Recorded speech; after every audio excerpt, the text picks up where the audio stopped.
And again, we're ready to start our limousine show here at the 2024 North American right here in Broadbent Arena. We're ready with Class 1 limousine heifers. Again, Class 1 is in the ring.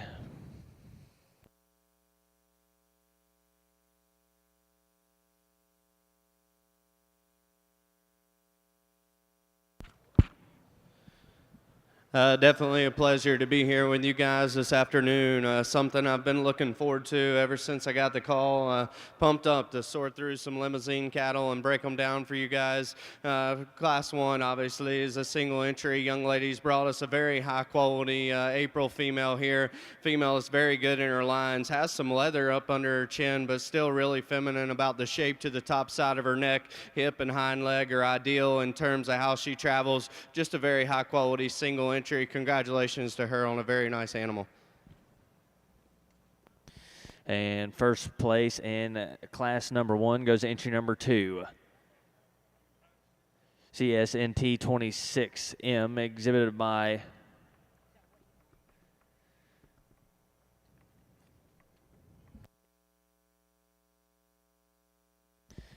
first place goes entry number 2, Stinnett Miami 26M, exhibited by Kaylin Burns of Macy, Indiana. Congratulations.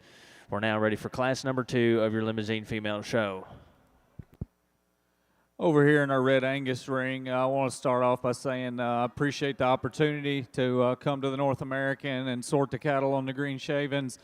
Something been looking forward to for quite some time since they called to ask me, and a real good way, I think, to go ahead and start off here this afternoon. Young lady brings us a May heifer calf.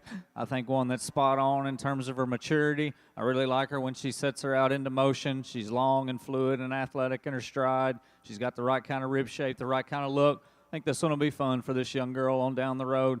Congratulations to you, hun. We'll see you back here in just a little bit. Nice job.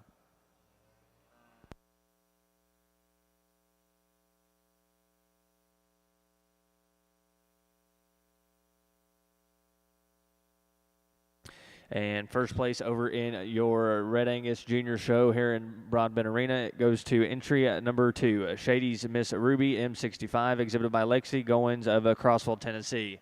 Congratulations.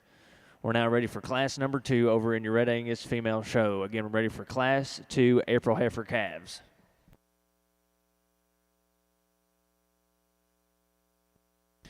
I would like to take this time to introduce your Red Angus female judge today, Mr. Zach Butler. Zach is from Milton, Tennessee, and he owns and operates Butler Creek Farms.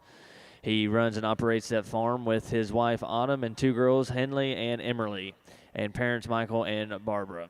He's a graduate of Blackhawk East and Oklahoma State University. If you could join me in giving Mr. Zach Butler a round of applause for being out here with us today.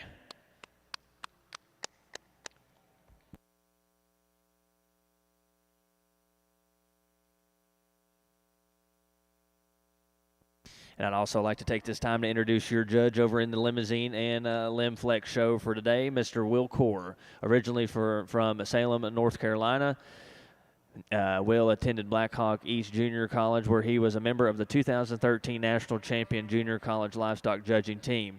After his time at Blackhawk East, he went on to attend Western Illinois University, where he competed his senior collegiate livestock judging career and received a BS in Ag Business. Will, alongside his wife Lauren, have 2 sons, Stokely and Bowen, and they now reside in Greenfield, Ohio, where they own and operate Core Cattle. Core Cattle's main focus is raising and selling high-quality show cattle in multiple breeds that are offered in their various sales biannually. Again, let's join me in a round of applause for Mr. Will Core.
get here in your marches, and definitely a lot of differences. There's no doubt about it. There's some differences in maturity and shape and size and how these cattle are put together.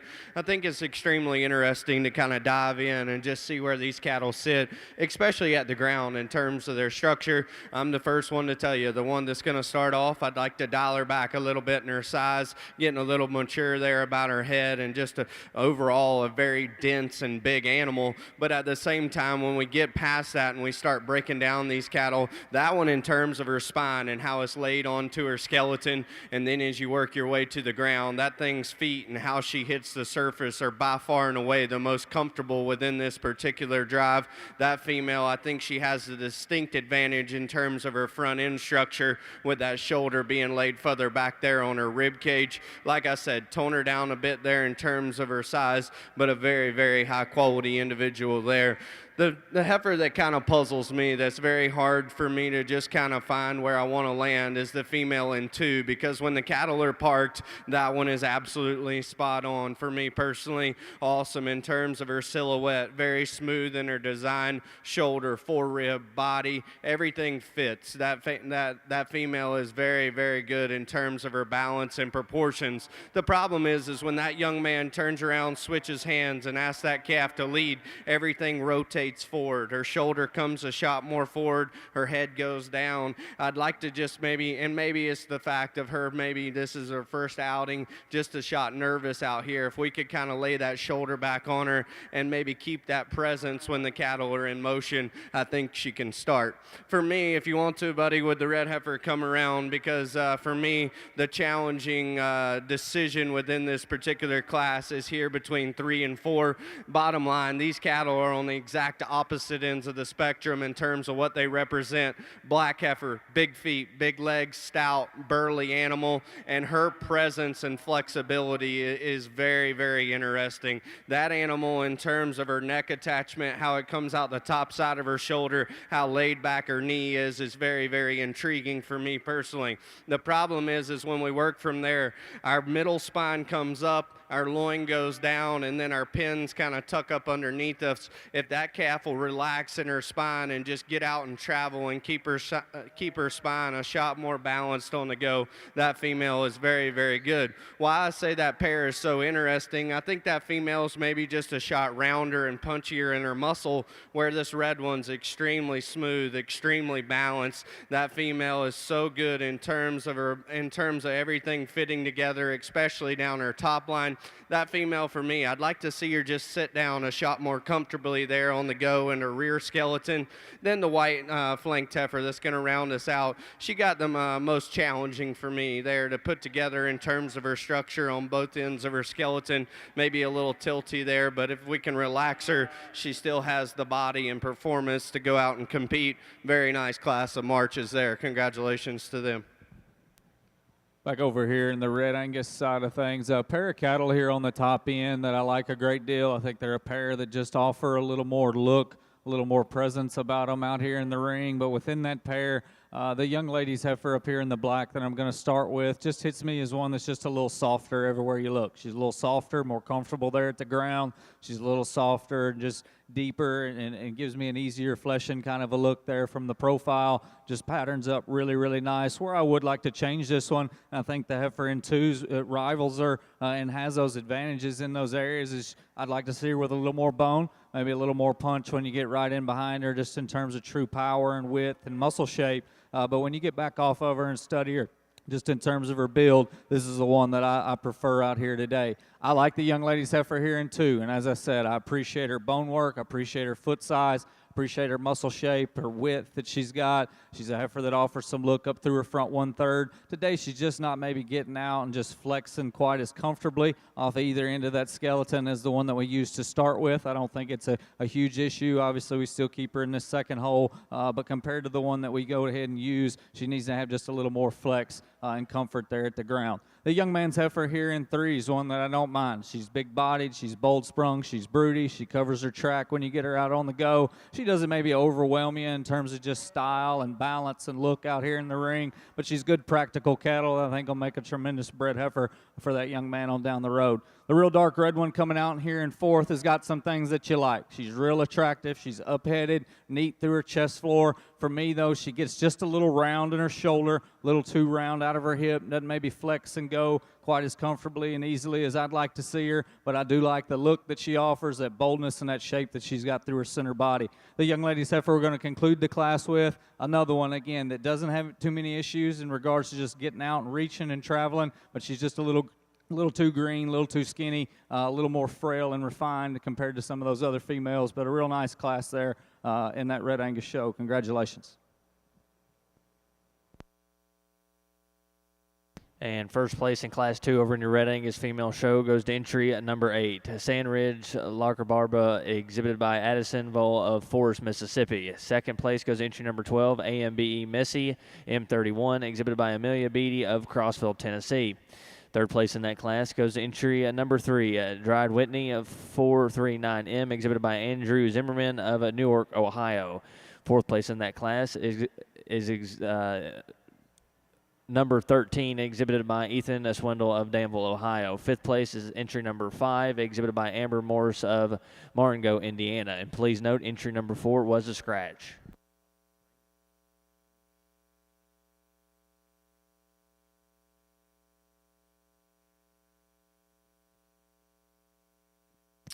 And now in the ring is Class 3 over in your Red Angus female show. Again, now in the ring is Class 3 March heifer calves.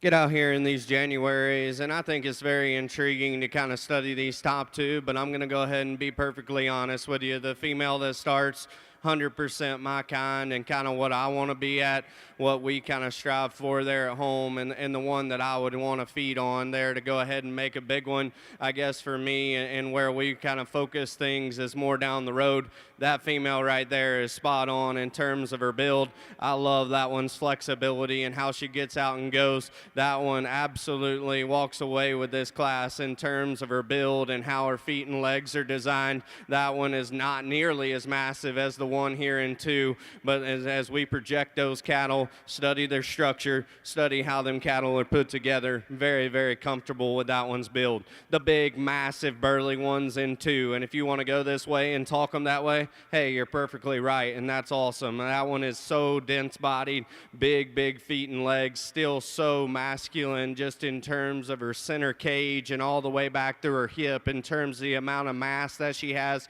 For me, with all that power, we're already carrying a Scotia chest. I'd like to see that sternum tucked back up into her there, and then as we ask that calf to go, for me, if we want to start with that one, she's got to be square and more secure there on her rear 2 and just hit the surface with a shot more authority. The calf in 3 is an awesome cow. I mean, that is one big-bodied, moderate, easy-keeping female. You gotta love her for what she represents. Her quality is still awesome. Maybe just not as just out there as the 2 in front of her. Would like to intensify her there in terms of her bone work. Maybe make her a shot more exquisite there up front, but still a female that has a lot of good to her. Congratulations on a very nice trio.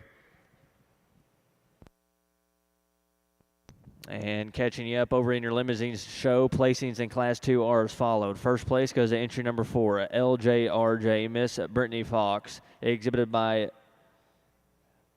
Breck Boyce of Levin, Texas. And second place in that class goes to entry number 7, HB Whiskey 443M, exhibited by Landon Clark of Gainesville, Georgia. Third place in Class 2 goes to entry number 8, HB Whiskey 442M, exhibited by Samantha Pico of Ewing, Kentucky. And fourth place in that class goes to entry number 6, exhibited by Patton Labar of Hillsboro, Ohio. And fifth place in that class goes to entry number 5, exhibited by Claire Kessler of Crawfordsville, Indiana. Congratulations again. And first place in Class 3 over in your limousine female show goes to entry number 9, Legacy's Meg, exhibited by Jocelyn Ruppert of Witt, Illinois. And second place goes to entry number 11, KLCS MK Media, exhibited by Kelly Campbell Schultz of Danielsville, Georgia. And third place in Class 3 goes to entry number 10, SJMR Moretta, exhibited by Samantha Jo Moore of Stratton, Virginia. Again, congratulations to those exhibitors. We're now ready to select your Division I limousine champion.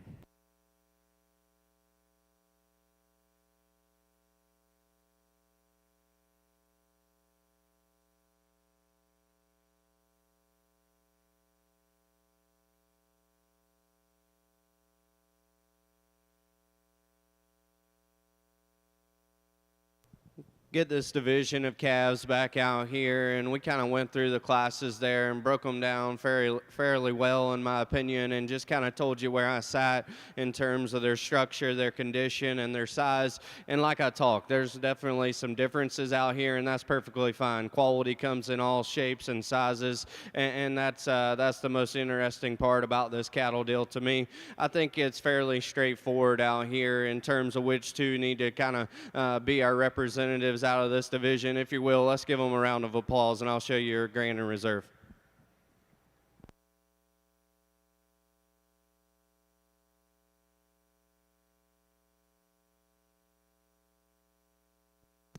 And your division champion goes to entry number 4, exhibited by Breck Boys of Limousin, Texas. Congratulations.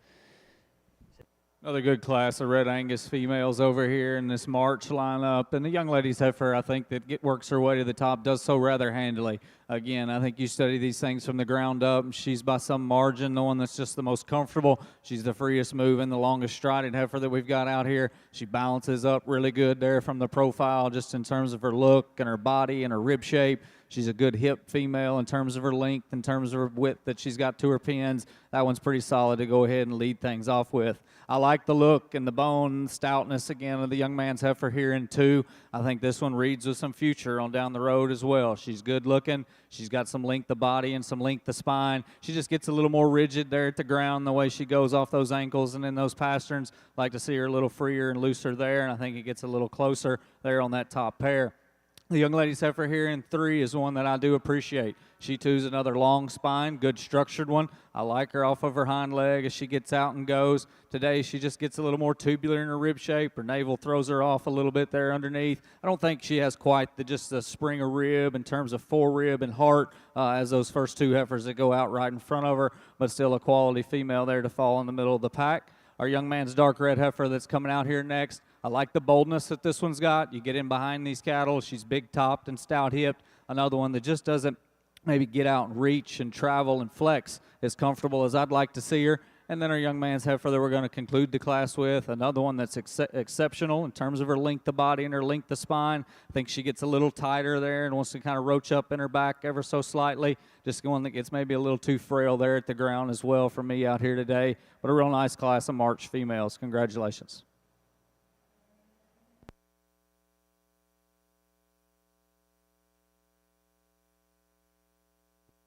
And first place in Class 3 over in your Red Angus female show goes to entry number 20, J.K. Majestic, exhibited by Addison Voel of Forest, Mississippi. And second place in that class goes entry number 19, AKW Miss Annie PS 304M, exhibited by Mac Richardson of Manderville, Tennessee. Third place in that class will go to entry number 17, Shady's Mackenzie M6, exhibited by Addison Onby of Cleveland, Tennessee. And fourth place will go to entry number 14, exhibited by Clayton Hunter of Newark, Ohio. And fifth place will go to entry number 21, exhibited by Kenneth Lentz of Creston, Iowa. We are now ready to select your spring calf champion in your Red Angus female show.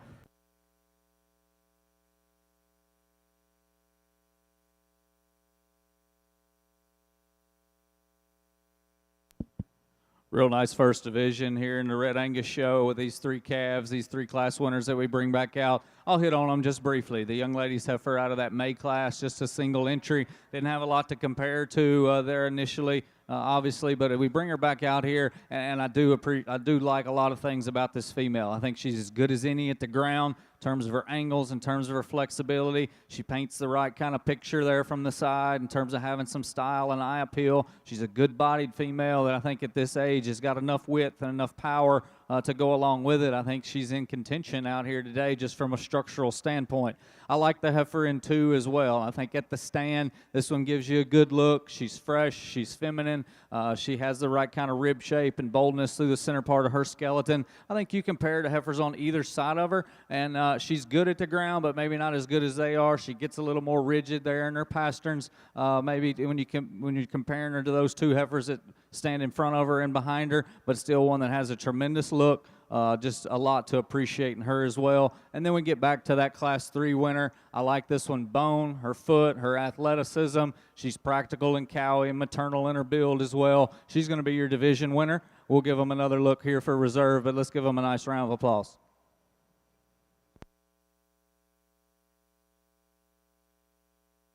These three females that came back out here on the Limmy side are your bred and own choices here that we have to represent us in this division, and three very, very high quality females. With saying that, we're going to revert back and use this young lady's female here that came there out of that third class, and the one that was second behind her for your grand and reserve in this particular division for the bred and owns. Congratulations.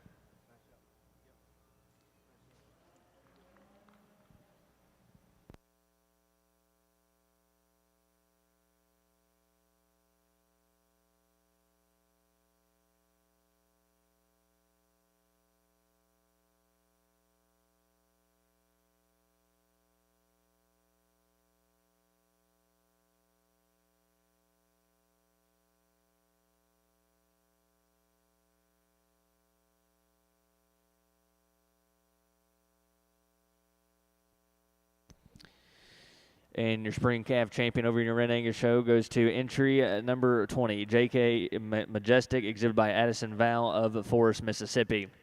And your reserve division champion will go to entry number 2, Shady's Miss Ruby, M65, exhibited by Lexi Goins of Crossville, Tennessee. Congratulations to those exhibitors.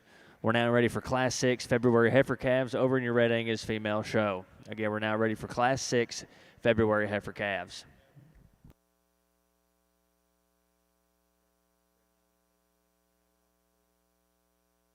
And over in your limousine, we are ready for class number 4. Again, we're ready for class 4 limousine females.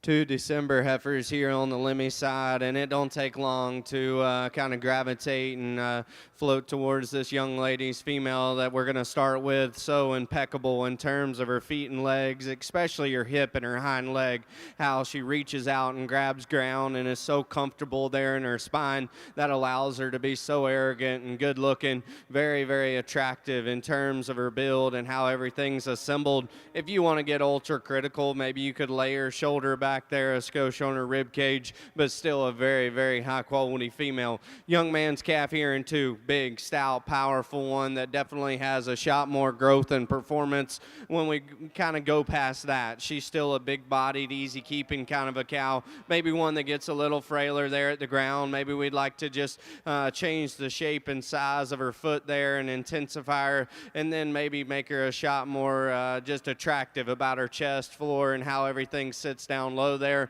but definitely still a very nice pair there. Congratulations to them. And first place in class 4 over in your limousine female show goes to entry number 14, HFC Las Vegas 348L, exhibited by Taylor Holloway of Fort White, Florida. And second place in that class goes entry number 13, JABK Charming 30L, exhibited by Jackson Kidd of Sandy Hook, Kentucky. Congratulations to those exhibitors. We're now ready for class number 5 in your limousine female show. Again, now entering the ring is class 5.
get these two fall females out here, and I think it's extremely interesting to kind of dive in and get on top of these cattle, because I'll be the first to tell you it'll dictate kind of how you sort them from 50 foot back. I'll be honest, I thought that the 1 and 2 was going to win, but the more I kind of dive in and study those cattle, when that first female walked in, I was a little concerned in terms of her maybe being a Scotch rounder there at the bottom side of her shoulder and a shot plainer there in terms of her neck. But when you really study those cattle, that one is so much more genuine in terms of her width and her spread. You step in behind the cattle, and she's overwhelming in terms of the amount of power and just substance that she has. And then when we ask those cattle to go, she's actually the one that's more correct there in terms of her shoulder design. And because she's so loose there in her back, that thing can absolutely get out and stroll when she decides not to be stubborn and fight us on the halter. Like I said, female, you want to just tweak her ever so slightly there up front, but that's the dense, loose built one within this particular pair. The calf in 2, I love her from her shoulder back, and I say that because that female is so smooth and so good in terms of how everything hooks up. She's probably stronger in her loin and set down better there in terms of her tail head, and that allows that top line to be more attractive there as we ask the cattle to go. For me, that calf shifted a little further forward there in her shoulder. She kind of rocks a little bit there, and her forespine comes up on us when we ask the cattle to go. And then as we step in behind her, maybe just want a shot more to her, but still a very, very high quality female there, a pair of cattle that are definitely going to do those young ladies a lot of good. Congratulations to them on a very, very nice pair of fall heifers. Back over here in the red ring, an interesting class, I think. As you study these 4 heifers, there's some things that you like about each and every one of them. But at the end of the day, for me, the one that wins, I never really got off of that one in terms of getting her to the top. You know, we could tweak her a little bit in some areas, but just in terms of her look, her presence, her freshness, her rib shape, in terms of having some width and some spring and some boldness through the center part of her skeleton, I think are exceptional. You take her to the ground, she's the big-footed one that really reaches out of that hip and hind leg with the right kind of flex and set to her hock and pastern. For me, she was the easy one to go ahead and lead off. From there, there's some trade-offs amongst the cattle, and, you know, I wouldn't argue with you in some certain areas. I guess for me, the young lady's heifer here in 2 is the one that I probably read the most future in of the remaining 3 that are standing out here. I think she's good enough at the ground. She's relaxed enough in her spine. She gives you a good enough look to go ahead and kind of hedge her there in behind that class winner. Does she have the body depth and the softness of the heifer that stands right behind her? No, she doesn't. But again, I think just from as you project this one on down the road, she's the one that structure I think is going to allow her to kind of continue to get a little bit better.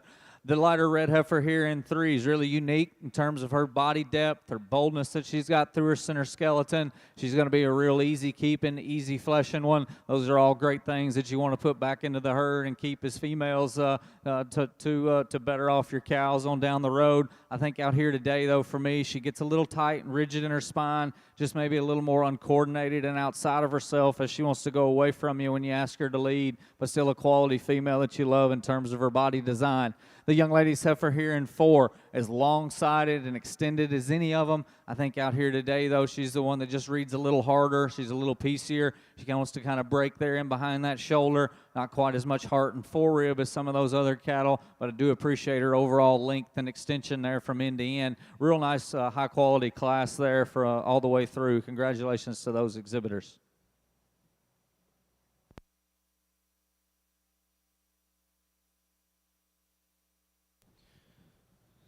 Flat out awesome one here to get us started in this particular class of falls. And I'm sure if you're ringside and we made that extra circle there, you know, you're like, Will, hey, in those, you know, easier classes or classes that you kind of gravitate towards them, you don't make them make that second step. But Butler was on the mic and I said, heck, we'll just watch her move for fun. So female that's awesome in terms of how she's built. That one is bad to the bone in terms of her front end and how everything everything's assembled in terms of her neck, shoulder, knee, and how her front foot hits the ground. Very, very good there in terms of her condition, her maturity. Everything reads right for this time of the year. Maybe one that's not just overwhelmingly stout in terms of her bone work, but I still think it matches. A very, very high quality one there. Young man brings us one that is, I mean, big footed, big legged, definitely has some density and stoutness, and I appreciate her for that.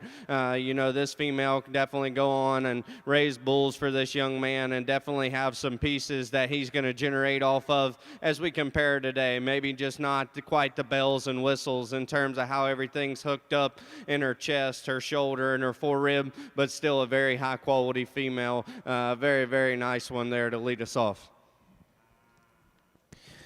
And catching you up over in your limousine show, placings in Class 5R as followed. First place goes into number 17, a VTGF Truly Charmed, exhibited by Eliza Truly of City Hook, Oklahoma. And second place in that class goes into number 18, a TASF Liquoroy 806L, exhibited by Kendall Portwood of For Sales, Kentucky.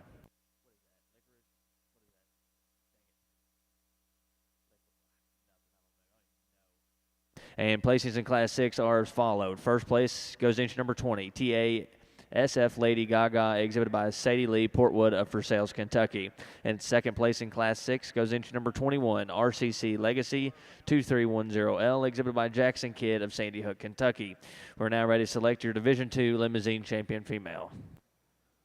Just a pair of Januaries over here in the Red Angus ring, but some nice cattle. I think a pair of them that offer some length, some extension from end to end. I think within that pair, the young man's heifer I'm going to go ahead and start with. Again, just a little stouter featured. She starts with a little more foot size, a little more bone. She opens up with a little more base width and just natural thickness there from end to end. Appreciate those things about her. The young lady's heifer there in two, again, extremely long-sided, loose-made. When you get her out on the go, again, just gets a little more frail, a little more refined, I think, there from end to end for me when you compare her back to the one that we used to start. But a nice pair of Januaries. We'll get into this spring division here in just a moment.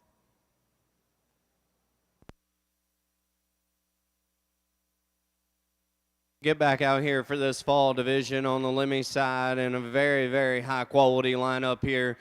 Cattle that are, like I said earlier, very different, and that's perfectly fine. The young lady's female that wins the first class did so because she was so much better in terms of her balance, her proportions, and her quality in terms of her hip and hind leg, and how all that was assembled there on the rear part of her skeleton. We get that one back out here like we talked about her there in class. Maybe lay her back a little bit there in her shoulder, and then I think the real question with that one, you know, is there enough? You know, is there enough size? Is there enough weight? And is there enough mass at this point in the game? And if so, I think it makes things very, very interesting out here. We talked to young lady's calf that came out of the class there, the middle class here in this particular division, and I'm sure some people maybe call her a little easy backed, but for me, I like them like that. I think in how we build cattle and how I want to assemble cattle at home, we got to have somewhere for their spine to kind of relax and go if we want these cattle to stay sound enough as big ones.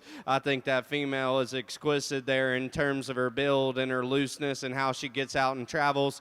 Like we talked, maybe a little bit more chest, maybe a little rounder there about that shoulder, but that is also backed up by ginormous rib cage. I always say you got to have the engine for the caboose. The young lady there out of class 3, in my opinion, is very, very elite. That female is extremely high quality. I think she has to win this particular division. Congratulations to her. I think it's extremely close. I feel more comfortable with the young lady's calf there out of the second class. Congratulations.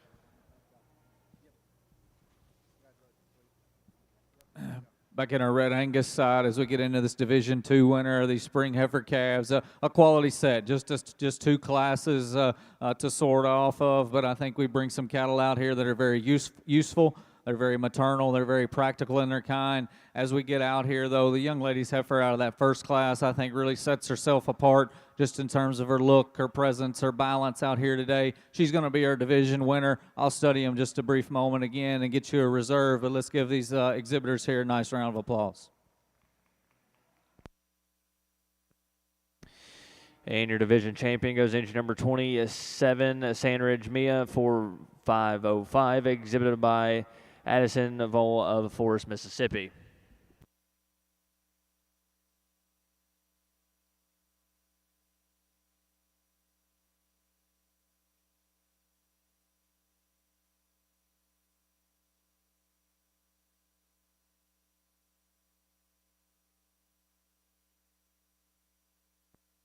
And your reserve junior heifer calf champion goes entry number 33, AKW Sally Annie, exhibited by Max Richardson of Menardville, Tennessee. Congratulations to those exhibitors. We're now ready for Class 10 winter heifer calves over in your Red Angus female show.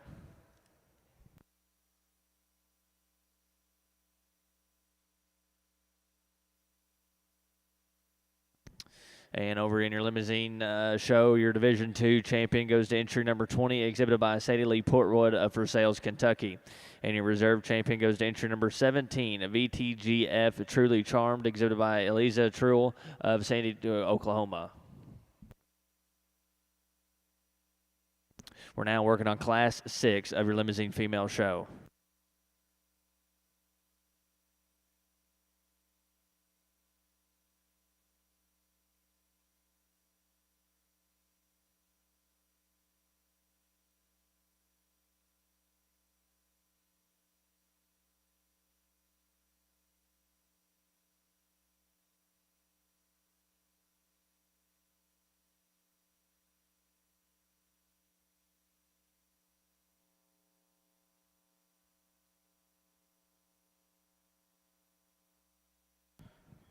We get on up here in these junior yearlings in our first class in this division, and the young lady brings us a white flanked one here that I guess the longer these cattle are in here, the more comfortable I am in using this female. And when we start up here at the front, you study that one's head shape, you study her ear set, you study the shape and the length to her neck and how everything's assembled in terms of her shoulder back into her forerib. That one is by some margin the cleaner chested one that's maybe set up more set up there better in terms of her sternum, and I think that tells the story from there back. I think she's a longer hip female that's a shot smoother there in terms of her muscle, a female that is very, very square and genuine there on her corners in terms of how her feet hit the surface. The young man here brings us one that is ready to come to town, and I'm sure he has absolutely busted his rear end at home to get this calf in this kind of rig in terms of her hair and her presentation, and I want to compliment you for that, buddy, because I know what it takes, and it's not easy. That one from her shoulder back I think is extremely intriguing. She's very round bodied, very, very stout in terms of her muscle, set wide there in her pins. Maybe a heifer for me that wants to kind of get up underneath of herself to kind of compensate, allow that hock to get out and reach the way it needs to. My real concern with that one is up front in terms of her front end build, maybe a little bit kind of more pigeon-toed and maybe a little bit kind of a longer bladed animal, but that's getting extremely critical of one that I loved in terms of her density, her mass, and her power. A very, very nice pair there for those two young individuals. And placings in class number 7 over in your limousine show. First place goes to entry number 23, a TASF looking Classy 77-8L, exhibited by Claire Kessler of Crawfordsville, Indiana.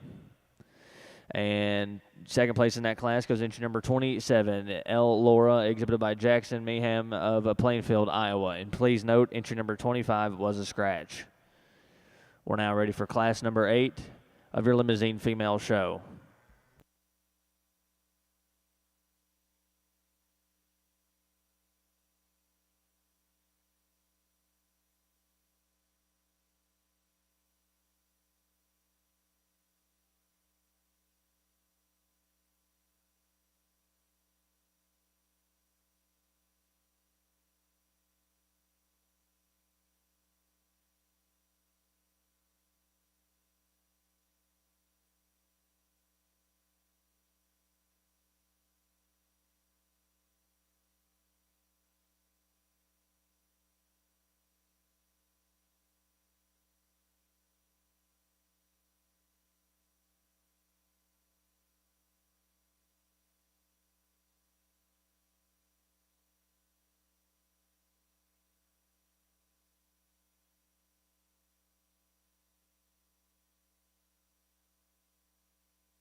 trio of purebred limmies here that are very interesting to study and break down, and this young man's female, I think, is by far and away the most genuine in terms of her mass and her width from her shoulder back. When you step in on the cattle, that one's extremely long and level there out of her hip. I love her hind leg and how she gets out and reaches ground. She's one that's pushing like some condition up front there in terms of her shoulder blade up through the center part of her neck there, and I'd like to dial her back there and just make her a shot fresher and maybe see her just a shot tidier there in terms of her navel. But in terms of a female, when you break them down and just study genuine cattle, I still think that she has the most to offer. Young man's calf here in two is awesome haired, very well presented, and I can see you gravitating to this one because of that. My issue is when we dive in and we decide to give up maybe a shot of mass and length of body,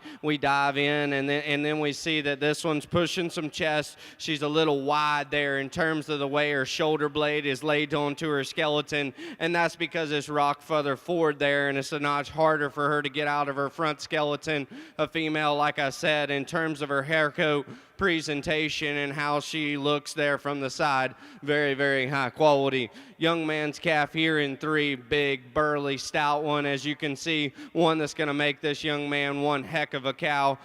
Female that we need to dial her back there in terms of her condition. That would probably allow her to get out of her front end there a shot better. Still one that can get out and use her hind leg the way she needs to. A very, very nice trio there. Congratulations to them.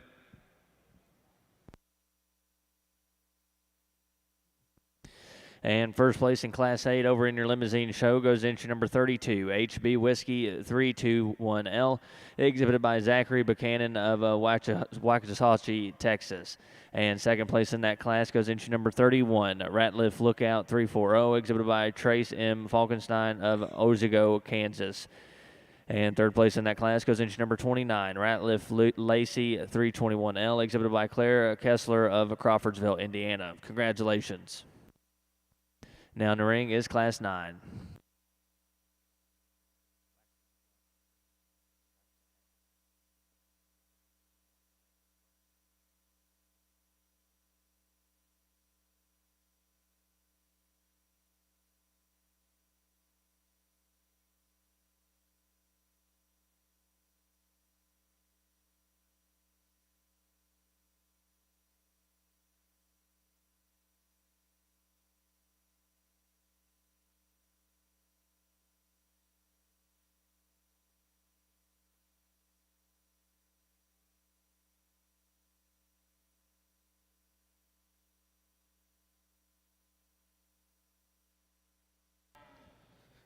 Obviously a single entry, but a single entry that when she kind of made this first turn here, I just kind of smiled to myself. I made a comment to the young lady when she was coming down here through the center part of the ring, and I said, "You got her ready, don't you?" And she said, "Yes, sir." And that's when you know. I mean, that female is awesome in terms of how powerful and dense she is. Still a female that can get out and travel, but what I'm so enamored with is with the amount of power, mass, and width that female brings to this table. Still one, I'm not saying she's the longest and the freakiest necked, but that's still one that's right in terms of the shape of it, right in terms of the length of it. Everything balances. Very, very high quality female there. Congratulations, sweetheart. Back over here in the Red Angus side, as we get into some fall-born females, a high-quality class from Indiana. I think we've got 5 heifers out here that there's certainly some things that you can take away from each and every one of them and use. And as we get out here and sort through them, I think these top 3 are really unique just in terms of some pieces and parts that they've got. And within that set, I like this young man heifer to go ahead and lead off. Again, I think you study these things at the ground. She is the most correct by some margin in terms of her angles, in terms of the set to her knee, the slope and the dimension, or the slope and the angle that she's got to that hock and pastern there from behind. She's bold and opened up through the center part of her skeleton, and then still looks like a real nice cow prospect there through the front 1/3. You know, she could be a nickel longer hipped. I'd change her there, but I think everything still fits together really well. She's bold, she's opened up, super, super good at the ground. That's where I really like this one. I think she's the truest and squarest as she goes away from you out here today. I like the young lady's heifer in 2, and she is the one that does have a little more length and squareness to that hip. I think that keeps it close there in that pair. She, too, is correct at the ground, maybe not quite as ideal in regards to just the set and the reach to that hind leg is what I see in our class winner, but I like the angle that she's got to her pastern there at the ground. A female, again, from the profile, she gives you a good look there. She's high tying. She's good there and behind her shoulder. She opens up with some spread and some dimension down her top. I think a quality female there to follow up that class winner. I like some things about the heifer in 3. Extremely long and extended female, one that's really fresh out here today, and I appreciate that. I think she's as good as any in terms of just being slim and sleek about her neck, good and through her chest floor. She does get a little narrower and a little flatter there right in behind her shoulder. Maybe not quite as comfortable off of those rear 2, just in terms of having the right kind of set and flex to those rear 2 pasterns. But I like her freshness. I like her length. I like the future in this one on down the road. The young lady's heifer here coming out in 4, one that probably is a little more opened up than even the heifer right in front of her. Goes to the ground with enough foot and bone. She gets a little out of balance for me through the front 1/3 of her skeleton. She's a little bolder about that shoulder, a little deeper and more out there just in terms of that chest compared to some of the other cattle. And then our young man's heifer that we're going to conclude with, again, one that's got some width and some dimension when you get in behind her. I think structurally, though, she's the one that's just a little too straight off of both ends of that skeleton for me out here today. Real nice class of falls. Congratulations. Single entry over here, and the young lady, I got a chance to visit with her, and honestly, it's the coolest part about this whole deal. I told her, I said, I was asking her some questions, and I found out she was from Florida, and when she first came in, I'm like, okay, that calf's nice haired, but then when she told me that she was from Florida, I'm like, that's freaking awesome hair. And she goes, yes, sir, I've been busting my butt, you know. And that's the greatest part about this deal. We're all in different parts of the country, and it's all interesting to kind of gather here and show off what we've been working on. And you can tell this female has been grinded on very hard. This female from her shoulder back, I think, is incredible. Her body, her flexibility, her hip, and her hind leg so long and level there in terms of her pin set. You study that one in terms down low, in terms of her undercarriage.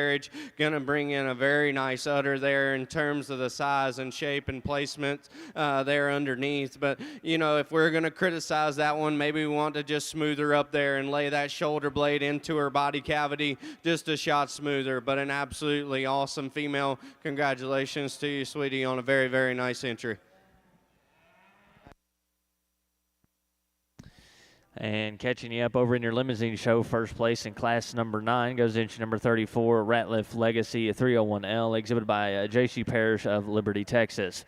And first place in class 10 will go to entry number 36, SSUL Royal Charmed 3205, exhibited by Abigail Hutchins of Hawthorne, Florida. Congratulations. We're now ready to select your Division III Limousine Champion female. Again, we're ready to select your Division III Limousine female.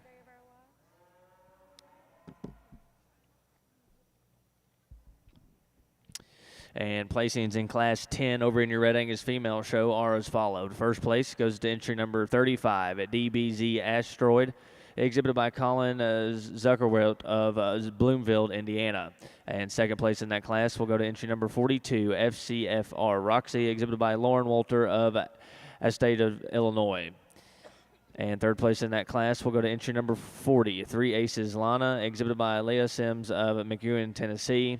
And fourth place in that class will go to entry number 39, Cedar Ridge Ferrari, exhibited by Madeline Ethington of Danville, Kentucky.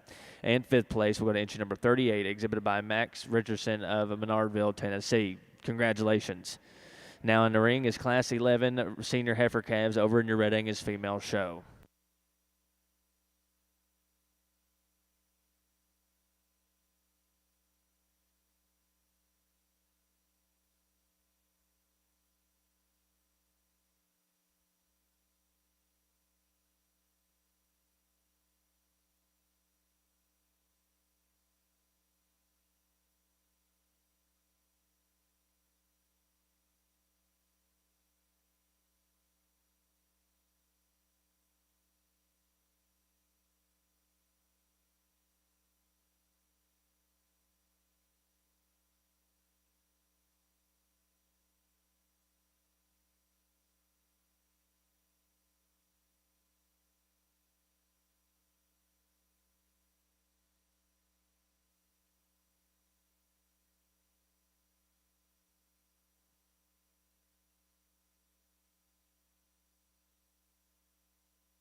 An awesome division here of these bigger girls, and we're obviously kind of coming to the end of the purebred Lemmy show, and I think that you know, these cattle out here are very intriguing. They're honestly very enjoyable to kind of dive in and sort, because I think there are some you know, some tweaks on some different cattle out here in terms of what you want to do. We talked to the female that come out of the first class there, and when that young lady has her parked and has this look right here, you have to gravitate to her just in terms of her quality. We talked about her head, her neck, her ears, and how everything fits together. Still a female that has plenty of width and power, foot and bone, and one that just overwhelms us as we step in behind the cattle in terms of her roundness of body. Maybe one as we back off the cattle that just isn't the biggest animal in the world, but I've been kind of on a kick here lately. Why don't we worry about making them good before we worry about what size they are? And I think that's a great representation of that. Young man's calf here in 2 won that class because I was the most comfortable in terms of her build and still being a genuine animal in terms of how she's laid in there at the point of her shoulder and at her knee and how everything fits. You get that calf back out here, you have to love this animal for what she represents in terms of her flexibility from her shoulder back. That thing's hip and hind leg and how she can get out and cover ground is very, very enamoring. Now, with that being said, when we get her back out here, you got to ask yourself, you know, is she just elite enough looking? Is she stout enough at the ground? Are her feet and legs big enough and stout enough to match a couple of these other ones? And I think that's the true question on that animal. I'll be the first to tell you, and my wife is sitting over here in the stands, and she'll nod her head when I say this. There's nothing better to me than winning a cow show or winning a division and not expecting it, right? Like, it's the greatest thing in the world when you don't have very high expectations and the judge just surprises you and uses you. But the problem is when this young lady brings an animal that looks like this, there's no surprise. There's not much reason to talk her other than the fact that is an elite animal. You can bring her right here, sweetheart, and she'll win our division. And then the young lady right behind her, we talked that class winner. We talked that class winner, and we talked about that female in terms of her flexibility and how she can get out and travel. We talked about that female maybe wanting to lay a shot smoother there in terms of her shoulder, and that's why I wanted to talk these class winners, because I think it's extremely interesting in terms of where you want to sit, because all 3 of these class winners are very, very different in terms of their type and kind, and I think it gets very, very close out here for reserve. You can kind of go which way you would like to. In my opinion, I think there's a female that matches this one in terms of her bone, her mass, and her density, and still has the look that we're after. The young lady out of Class 1 will be reserved. Congratulations. And your Division III limousine champion goes to entry at number 9, or excuse me, entry comes out of class number 9, goes to entry number 34, Ratliff Legacy at 301L, exhibited by J.C. Parsh of Liberty, Texas.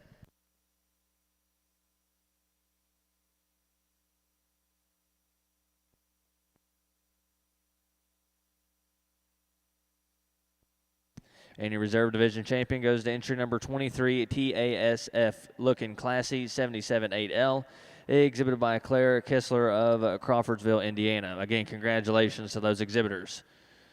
We're now ready to select your grand champion limousine female here at the North American.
we get out here for your champion, purebred Limmy, and definitely some quality that we got to sort through. Definitely ones that have been very fun and interesting for me to break down and talk to you about. And the longer that we're in this cattle deal and the more cattle we try to raise, I guess the more appreciation I have for more of these higher percentage, more purebred females, just because of the versatility you have with them. And I think that's what's so key as we kind of move these females into what really matters, into production, and with these cattle and the percentages that they have backing them and how they can use those percentages and that to kind of go home and make cattle that they can hopefully generate and sell and make the bottom line work. Because at the end of the day, unless this is a hobby, that's what we got to do. We got to make the bottom line work, and I think that's what's so intriguing about these higher percentage females. It's been an absolutely bad to the bone show. I know we still have several flexes to sort through. I know I'll repeat myself here in a little bit, but I do want to thank the Limmy Association and the North American for allowing me to do this. It's been an absolute honor. If you will, let's put your hands together and I'll go show you the two that I like the best.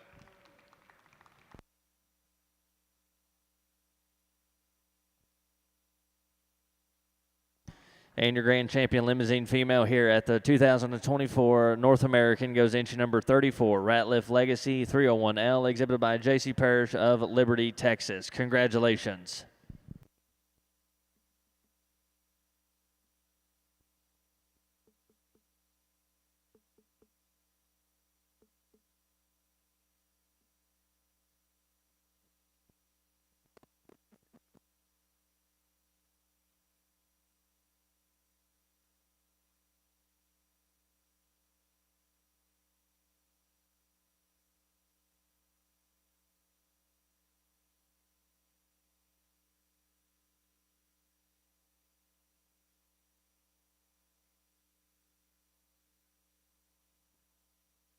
And your reserve grand champion limousine female goes to entry number 20, TASF Lady Gaga 815L, exhibited by Sadie Lee Portwood of For Sales, Kentucky. Congratulations to all those limousine exhibitors. We'll now be selecting your Bred and owned champion limousine female. Again, we'll be selecting your Bred and owned champion.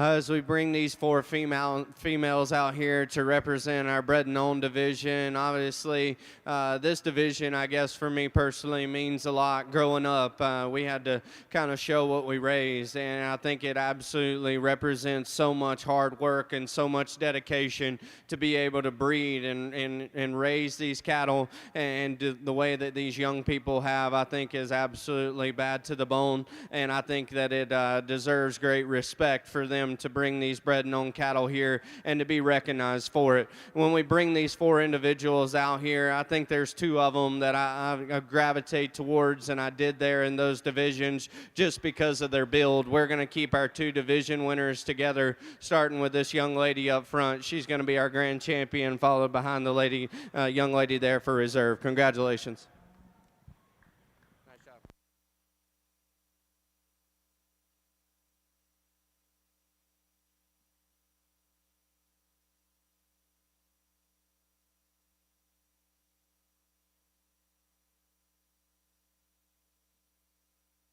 Took a little more time over here on the Red Angus side, but I tell you what, a tremendous class, a deep class, a big class, the best class of cattle that we've had all day, and the pair of females that's on the top of this thing I think are really, really good. I wouldn't argue with you if you wanted to change it, if you do it for the right reasons. I think I'll tell you what I see in the cattle. The young lady's heifer that I'm going to use to start with is just so good at the ground. She's so flexible. She reaches, she feels her track. I think she's the best in the angle to her shoulder, the set to her knee. She's so fresh and attractive at this stage of the game. I can picture this one come this summer as a heavy bred. It's just going to be hard to handle in regards to the structure that she's got. She's a rib longer than the heifer that's right in behind her. I think she's laid into her tail head ever so slightly a little better than the one right in behind her. Does she have maybe quite the softness and just that lower depth of rib that we see in heifer in 2? Probably not at this stage of the game, but I think it's certainly good enough. The young man's calf here in second is a really good one as well. I love this one through her center skeleton. So bold and robust through that center body. Really opened up in terms of her shape and dimension when you get right in behind her shoulder. She goes to the ground and feels her track from behind. I would like to set her down in her tail head ever so slightly, and there's times I do read this one just to be a little more upright in the angle to that shoulder and the set to her knee than the one that we go ahead and start with. But those are two high quality heifers there in this particular drive that I like a great deal. Now, that's taking nothing away from the young lady's heifer in third. From this one's shoulders back, I love her. She's big-bodied, she's long-spined, she's stout-hipped, she goes to the ground with a huge foot and bone. Does she have the look and the style up through that front 1/3 as heifers that go 1 and 2? Probably not, and that's kind of where she has to fall out here today. But I love this one at the ground in terms of her flexibility, her foot size, her bone work, just a really dense, powerful type female that there's a lot to like in her.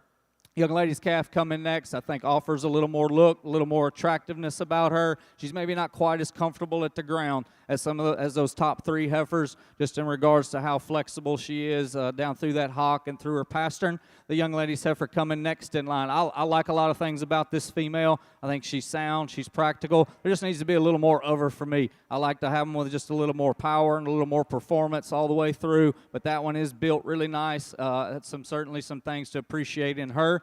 The young lady's calf that's going to come next. Another one that I like the foot and the bone size in her. She definitely has advantages in those regards over a lot of the other cattle out here today. For me, though, she does get a little tubular, a little rounder about that shoulder, a little rounder about her hip than some of the other females. The young man's calf that's going to come next, one that's fresh and attractive out here today. Again, maybe just doesn't go good enough there quite at the ground and compared to some.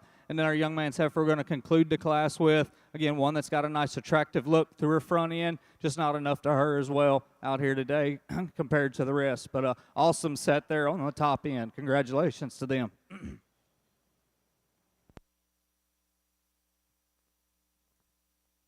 And placings for class number 11 over in the Red Angus Female Show are as followed. First place goes inch number 43, KJHT FCFR Luxury, exhibited by Delaney Nellore of Connorsville, Indiana. And second place in that class goes inch number 50, Miss Pride at 35-1L, exhibited by Eric Ashworth of Commerce, Georgia. And third place in that class goes inch number 47, 3 Aces Tinkerbell, exhibited by Lona Sims of McEwen, Tennessee. And fourth place will go to inch number 46, 3 Aces Fona, exhibited by Reagan Bostick of Puri, Tennessee. And fifth place in that class will go to inch number 44, FCFR Roxy, exhibited by Michaela Massey of London, Kentucky. And sixth place in that class will go to inch number 53, KJHT Shake That Bucket, 3011, exhibited by Olivia Naylor of Connorsville, Indiana. And seventh place in that class will go to inch number 49, exhibited by Mac Richardson of Menardville, Tennessee. Again, eighth place in that class will go to inch number 51, exhibited by Gunnar Giffey of Sparta, Tennessee. Again, congratulations to those exhibitors. We're now ready to select your fall calf champion. Well, tremendous division once again. I think a lot of quality in both of these classes. That second class especially, it ran 3-4 head deep out there, and the top 2 were exceptional. We won't waste a lot of more time. We'll keep on moving through these things. I'm going to keep those 2 heifers together. I like both of them a great deal. Congratulations to both those exhibitors.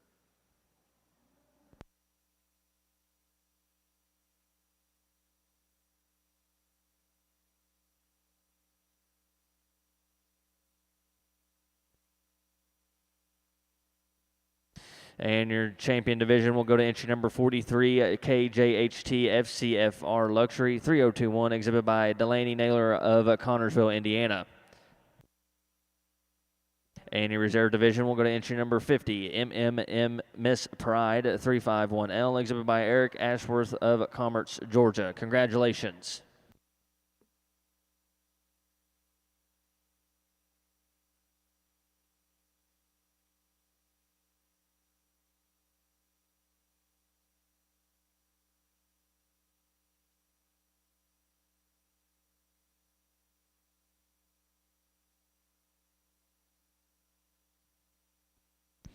We're now ready for class number 15 over in your Red Angus female show with your summer yearling heifers. Again, we're ready for class 15.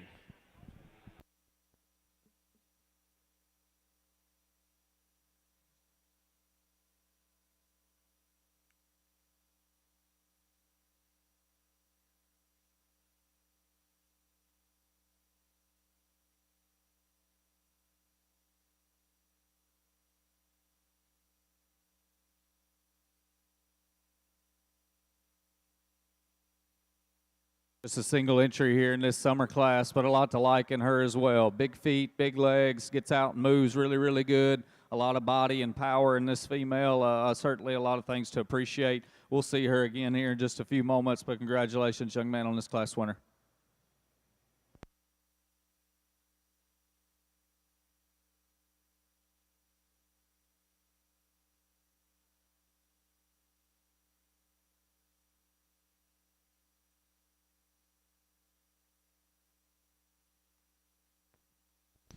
And first place in Class 15 and automatic intermediate champion goes entry number 58, FCFR Saucy 347, exhibited by Chayton Day of Gerald Gord, Illinois. Congratulations. We're now ready for class number 18, April Spring Yearling Heifers.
Nice class of Aprils out here, and again, once again, a good pair here on the top. I think a little different in terms of type and kind, a little different in regards to just frame and size out here as well, but I think the young man's heifer for me, when you get this one parked at the profile, just balances up a little better. She's a little deeper and more opened up there through her heart and forerib. She's deeper and softer in the center part of her body. I think she's, too, the heifer that just comes with a little more length of hip and length of spine from end to end. You ask her to lead, and she's really good as well at the ground. I'd maybe tuck her chest up into her ever so slightly, but still, at this age of the game, that doesn't bother me a great deal out here. I think if they're going to make it in the end as cows, they probably need to start out with a little chest just to keep a little flesh and ability in these things. I like the young lady's heifer here in too. She's big top. She's opened up in terms of just shape and spring of rib when you get in behind the cattle. She's good at the ground. I love that about her. She's correct in her angles. I love the set to her knee and the angle to her hock. I think compared to that class winner, she's just not as soft and deep and probably as far along in calf maybe as the one that goes out right ahead of her. But young lady does an awesome job getting her shown out here today. I think a quality heifer there to follow up that class winner.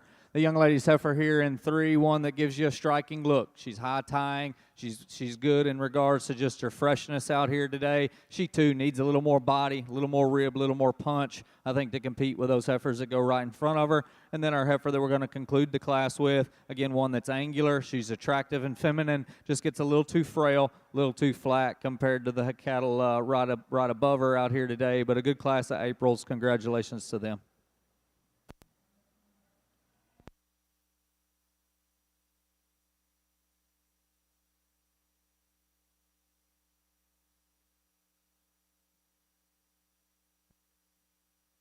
And placings in class number 18 over in your Red Angus female show are as followed. First place goes into number 63, TC Letta 100L, exhibited by Rex Howard of Lutmore, North Carolina. And second place in that class will go to entry number 61, SGCC 345A Liberty, exhibited by Haley and Johnson of Winchester, Kentucky.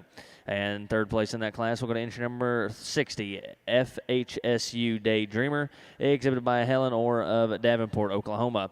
And fourth place will go to entry number 62, 4SJJ Miss Lady, exhibited by Shelby Olsky of Lowenboro, Alabama. Now in the ring will be class number 19. March Spring Yearling Heifers in your Red Angus female show, and we are now ready for your Lim-Flex show over in Broadbent. Again, we're ready for those first class of Lim-Flex limousines to be making their way into the ring.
Now making their way in the ring is class number 11 over in your Lim-Flex female show here at the North American.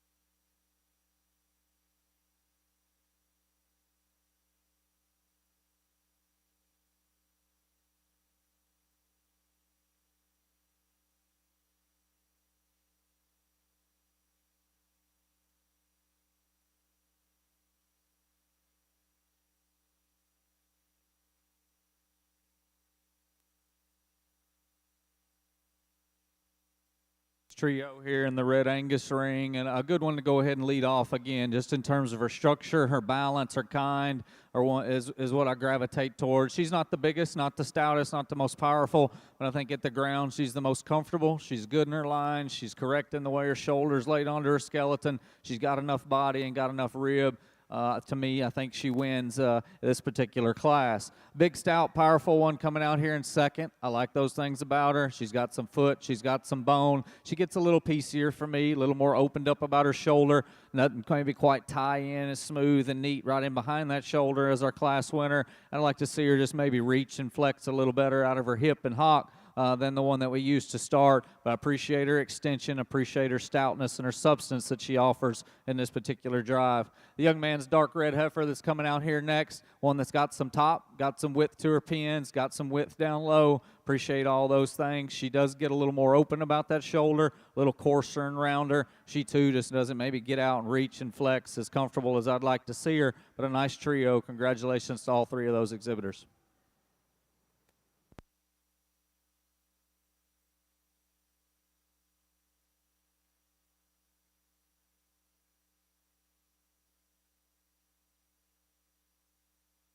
Very nice way to get us started here in the Lim-Flex show, and this trio of females is very interesting, and I'll be the first to tell you, this young man's calf that leads us off, that is one out there creature. It is interesting, and I promise you, I want to check in here in about 6 to 8 months to see what happens, because if it can stay together and everything can maintain and the pieces can blend, that is one tricked out female. I mean, that is one long neck, no chested, absolutely opened up there in terms of the center part of her body, still very stout and genuine in terms of the width that she has to her skeleton. Maybe if you're going to get critical on her, you could lay that shoulder into her body cavity and lay her knee back under her and make her a shot more comfortable there out the front part of her skeleton. But that is one very, very unique female. The calf that comes here in two is very balanced, very just awesome in terms of how everything fits together down her top line. Everything fits, everything's so smooth and so well put together. Honestly, for me, of the remaining two cattle, she's the one that I'm the most comfortable with in terms of her maturity, in terms of her condition, and in terms of where she's at in her growth pattern. A female that to me looks right for a May in terms of how everything's put together in her maturity. Like I said, very good headed, very well presented. The young lady's calf here in three is one that I like a lot of things about. Obviously, one, as we get these cattle parked, is stout and bold and powerful. To me, I ask myself, you know, I'd definitely like to tone her back. For me personally, for a May at this stage in the game, I'd like to see her maybe a shot more toned down there in terms of her mature cow size, maybe a shot more feminine and just maybe more, kind of petite there about her head shape and her neck shape, and one that I definitely would like to just kind of, like I said, tone her down, but still a female that's very, very sound, still a female that has plenty of muscle and plenty of power. Back over here in the Red Angus ring, as we get ready to pick your divisions, division champion in reserve, I went ahead and selected the female out of that first class. I thought was really, really good just in terms of a cow prospect, really deep, really sound, really flexible, a lot to like in her. For me, the pair de sorts is for reserve between the second out of that first class and the young ladies heifer out of class 2. The young ladies heifer out of that first class that stood second to our division winner, one that I liked a great deal just in terms of her flexibility. I think she's really fresh as well. Is she maybe as wild-necked and just as choke-fronted as a couple other females? Probably not, but you study this one in terms of her composition. She's really genuine. She's good in her chest floor. You get in behind her, and this one's got some spread and some turn down her top. We talked there in class. She's a little more opened up about her shoulder, but that comes with a little extra power and dimension in behind it, and I don't necessarily mind that at all. The young ladies heifer out of class 2 that wins that class, again, this one's good at the ground. Appreciate those things about her. She's a female that's deep-sided and soft through her center skeleton. I think you get in behind her, and she's given up some muscle, some true width and dimension to the heifer right in front of her. She's got a little more chest, a little more more condition on her as well as I read her and compared to the one up front. So I think it's close between those two. I'll give them one more look, and I'll get you a reserve. But let's give all of them in that division a nice round of applause.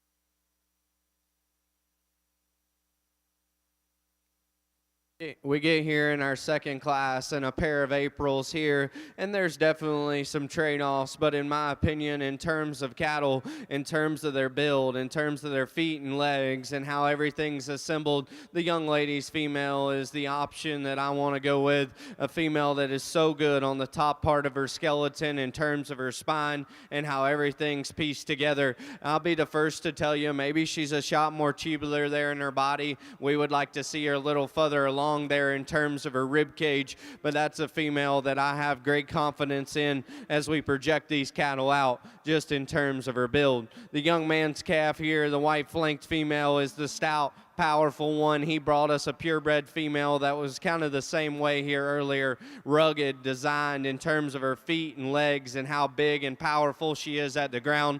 Maybe a female we would like to kind of smooth things up and just see them attached, maybe a shot more refined up front, but definitely one that has a great deal of quality to her. Congratulations on a very nice pair of April females. And catching you up over in your Lim-Flex female show, placings in class number 11. First place goes to entry number 41, and second place will go to entry number 500, and third place will go to entry number 40. And first place in class number 12, still in your Lim-Flex show, will go to entry number 43, a Legacy's Melody, exhibited by Jocelyn Robert of Witt, Illinois. And second place in that class will go to entry number 42, JABK RCC Misa 242, exhibited by Jackson Kidd of Sandy Hook, Kentucky. Now in the ring is class number 13, Lim-Flex females.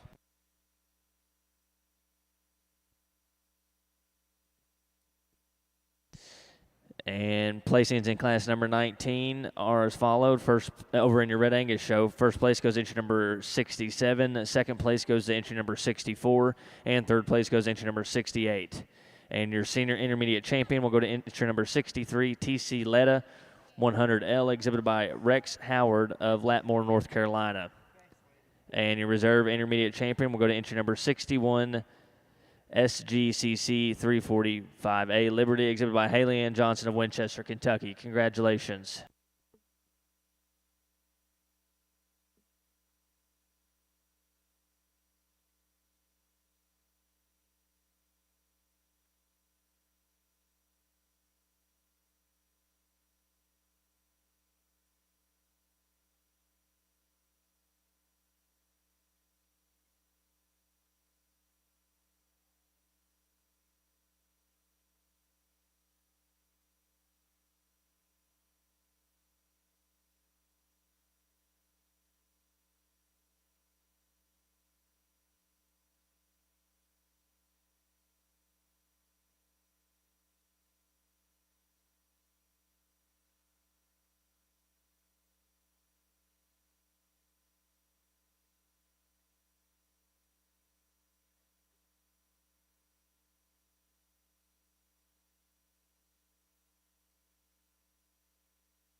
get out here in this trio of females, and I'll be honest with you, this top two of them is interesting, and I say that because the one that I used to lead off is quite a bit just probably a little bit further behind there in terms of her maturity. But to be perfectly honest with you, when these cattle make the lap there, she's the one that I am by far and away the most comfortable with today in terms of their skeleton. She's the loosest there in terms of her spine and how everything's pieced together, and that's what allows her to just be so much more comfortable at the ground in terms of how she hits the surface and goes. Still one that ties her neck so high there at the top side of her shoulder. Very, very eye-catching here on the side. A female that I think has a lot of really good things about her. If I'm going to tweak anything, we'd maybe like to just square her up a shot when she comes right at you. Just see her hit the surface, a shot square there up front, but a very, very nice female. The calf in two, I'll be honest, when she walked in and made about 3 steps, I said, okay, there's our class winner, and I think she deserves that type of recognition. That animal is absolutely spot on in terms of her presentation, that hair coat, the clip job, how everything's put together is bad to the bone. Don't know if the animal has tweaked something or exactly what, but just didn't want to grab and go. Just one that kind of got a shot more hesitant there in terms of her step, got a little tighter there in terms of her spine and her hip and how she wanted to kind of coordinate and go. If that one would grab ground and go, there is absolutely no doubt that that one needs to win. She was the one that just gave me the most concern in terms of her structure. I hope, she just tweaks something and it's not something long term, because I think that animal is very, very good. Young lady's calf here in 3 is awesome in terms of her build. Very, very fluid at the ground. A female for me, we just need more of her. You ask yourself, is she ever going to get big enough? What is her mature size and what does that look like? For me, I want her a shot bigger, especially for the size and shape to her head. I'd like to see, just a shot more scale, but still a female that is built incredible at the ground. A very nice trio there. Back over here on the Red Angus side, an interesting class. I think these top 3 heifers are really different all the way through in terms of their type and kind.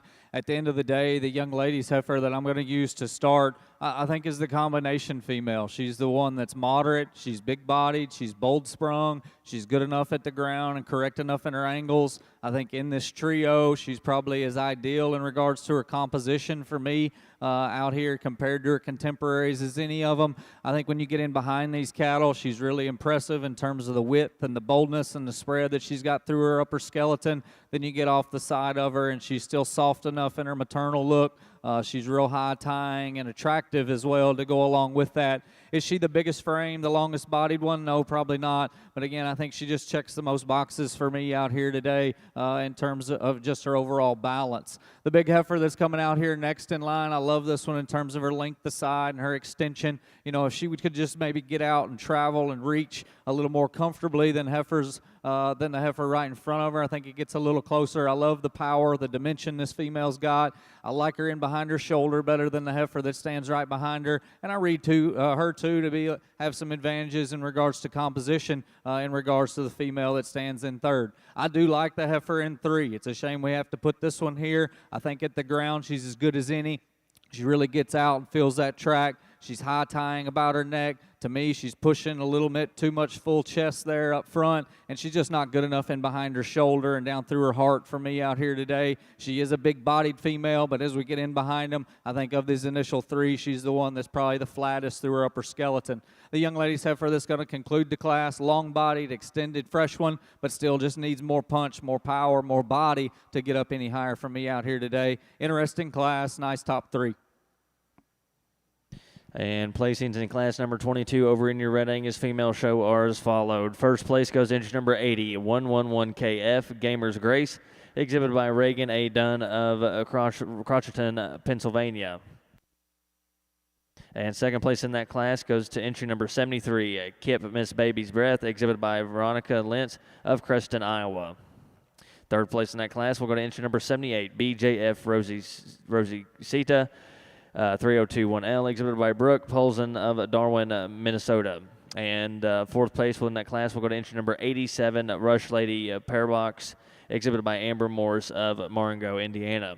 Now in the ring is Class 23.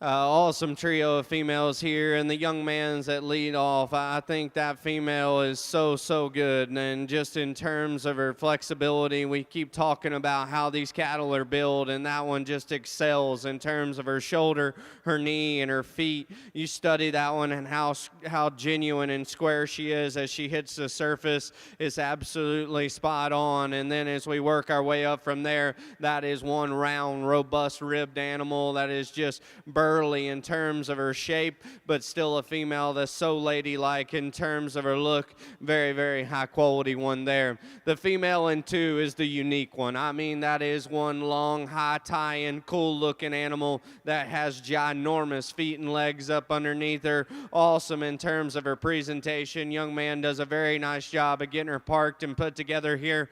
When the cattle are asked to go, she's the one that gets a little bit kind of shorter and more hesitant there in terms of how she uses her hip. Maybe a heifer that I'd like to lay her back there in terms of her knee and tuck her shoulder into her body wall. But that is one very unique Lim-Flex female that has some very big pieces. The young lady's calf here in 3, awesome from the side. I love her silhouette. I love the look that she gives us. The problem is when we step in behind the cattle, she's a shot more two-dimensional. We just need to see more just true width to her skeleton. But a female from the side, you got to love that one's build. You got to love her lines, and I'm sure with time on feed and more maturity, that one's only going to get better. Very nice trio there.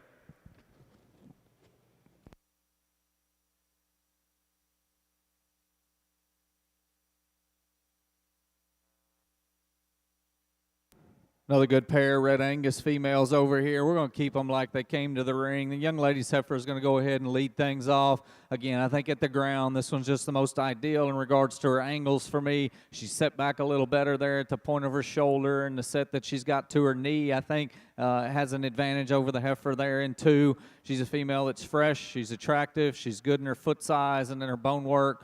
Just a well-balanced one to go ahead and lead off. The young man's heifer that's coming out here next in line, a lot like her in terms of her body type. They're both long-spined heifers that have some rib shape, some dimension to them when you get in behind them. I think, again, of this pair, she's maybe not quite as attractive up front, a little more forward in the angle to her knee and the set to her shoulder, but a nice pair of cattle. Congratulations.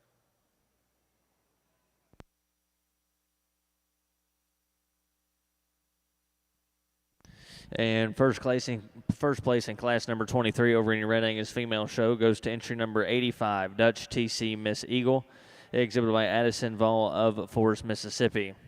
And second place in that class will go to entry number 86, Sandridge Beauty, 3460, is exhibited by Truett Toller of Perkins, Oklahoma. Congratulations.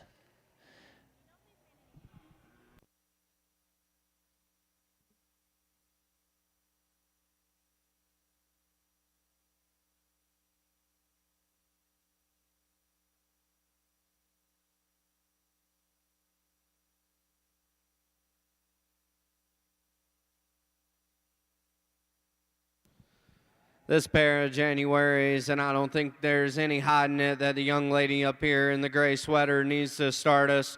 One that's big and stout and massive, big scaled, but still one that's so flexible there on the go. And love her feet and her legs and how that thing's put together. One that still ties high and is still so loose there in terms of her spine, in terms of how everything hooks up there on the top side of her skeleton. Very agile and very intriguing to study. Young lady's calf here in 2 is one that we love in terms of her body, her moderation, and her easy doingness. For all that, probably a female that needs dialed back in her condition. That would probably allow her to be a shot more attractive there up front through her front end, but still a big-bodied, easy-keeping kind of female for this young lady to continue down the road with.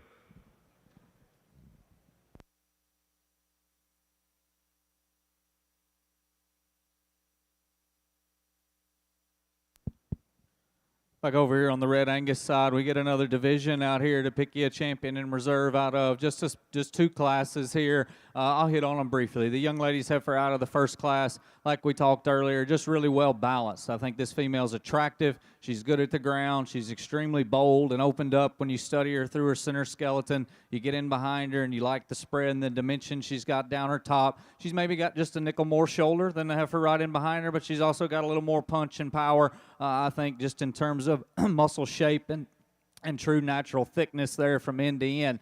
I like the heifer out of the second class. I think she is a little longer spine type of female. She's got a little more extension maybe up front as well. She's real good at the ground in terms of her foot size and her bone work. She's given up some power, I think, when you get in behind the cattle, and maybe just some overall depth and spring of rib when you get off beside them. I think you can kind of pick either one wherever you want to kind of lay your priorities out here today. I'm going to give them one more look. I'll get you a champion in reserve. If you would, give these young folks a nice round of applause.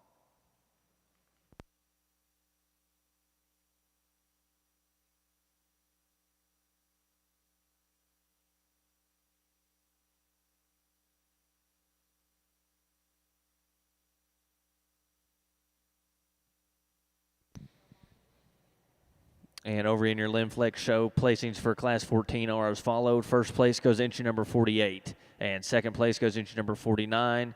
Third place goes entry number 51, and 52 is a scratch.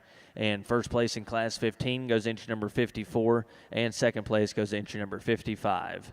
We're now working on your Division I Lim-Flex champion female. Again, we're working on your Division I Lim-Flex champion female.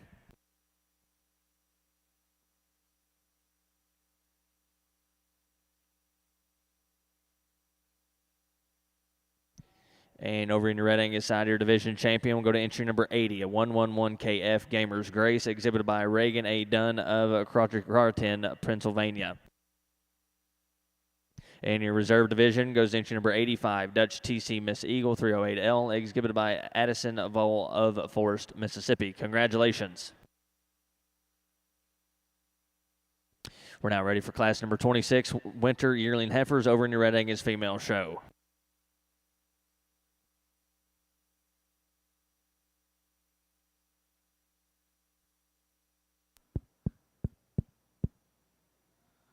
Just a single entry here in this Red Angus division, and a young lady brings us a nice female. I think she's good enough at the ground. She's really square built. She's opened up in her skeleton. A nice one. We'll see her again here in a few moments when we bring her back out in this last division. But congratulations to this class winner here at the North American.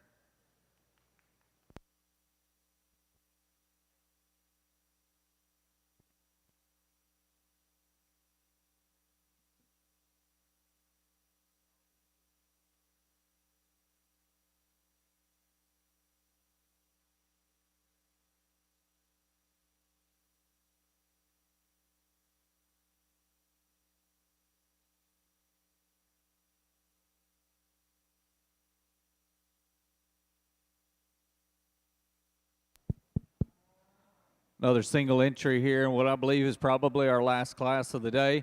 Young man brings us this senior yearling female, big-bodied, broody one. You appreciate all those things about her. I like the angle that she's got to her hind leg and down to the ground there in her pastern. A female that's got a nice attractive look up front as well, starting to spring up and udder up there. Going to get into production really soon for this young man. I certainly appreciate that. We'll see him back here in just a moment. Congratulations to him on this class winner.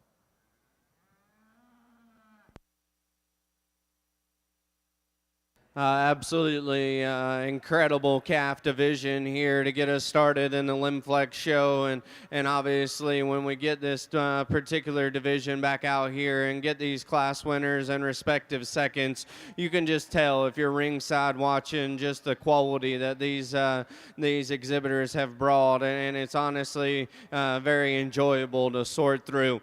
Young man up front, we talked about that female being so unique. Be interesting to see where the piece is set and where if they can stay together. Very, very high quality female there. Young lady there out of the second class, awesome structured one that's got a very nice look to her. Need a shot more body to her today, but has a very bright future. Young man here out of the third class was one that won that particular class just in terms of flexibility and ability to get out and cover ground and do so on a more comfortable framework. That calf, as we get them back out here and maybe we need to just stouten her up at the ground in terms of her foot size and bone, but still a female that has a great look, big-bodied, and extremely flexible. Obviously, I personally think that it kind of comes down to these last two class winners, and I think it's extremely interesting to sort through. The young man's calf here that can come here out right straight in front of me, the young man here in the black shirt, that calf, in terms of her ability to blend everything together in terms of her shoulder, her forerib body back into a big, stout, square hip and an awesome hind leg. A female that's very good in terms of her top line, how her loin and her tail head, how everything blends together. A female that's very nice there in terms of her front end. You ask yourself, is she big enough? You know, and I think that might be one of the questions. And then maybe if you're going to get super critical on one, you could maybe lay her back a little bit there in her knee. But that's a very high-end female that is presented to a T. The young man does a very nice job with her.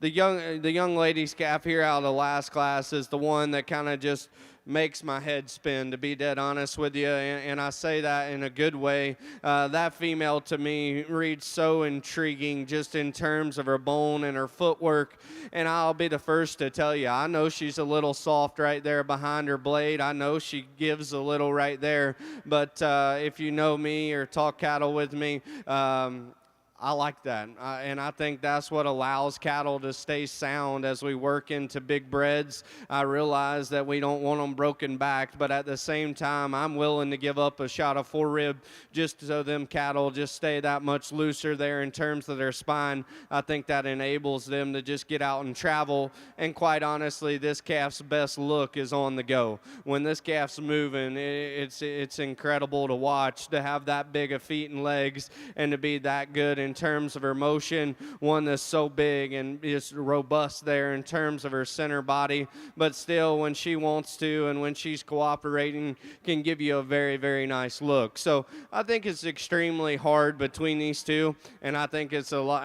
I personally, standing out here, the one that gets to make the decision, don't think there's a wrong decision, because I promise you one thing, I would love to raise them, I would love to sell them, and I would love to follow either one of these. So hats off to the exhibitors, hats off to the breeders that have put these cattle together. If you will, let's give them a round of applause, and I'll take one more look and show you the ones that I like the best.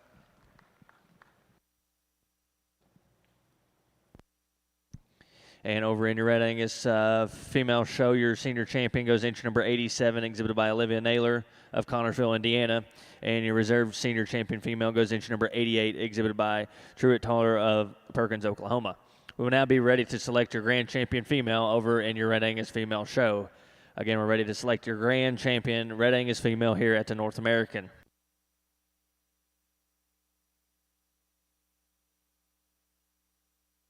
And your Division I Lim-Flex champion heifer goes to entry number 54, Senate SSUL Maserati, exhibited by Claire Sennett of Waynetown, Indiana. And your reserve division goes entry number 48, CLAC Marley 264M, exhibited by Connor London of Sycamore, Pennsylvania. Again, congratulations to those exhibitors.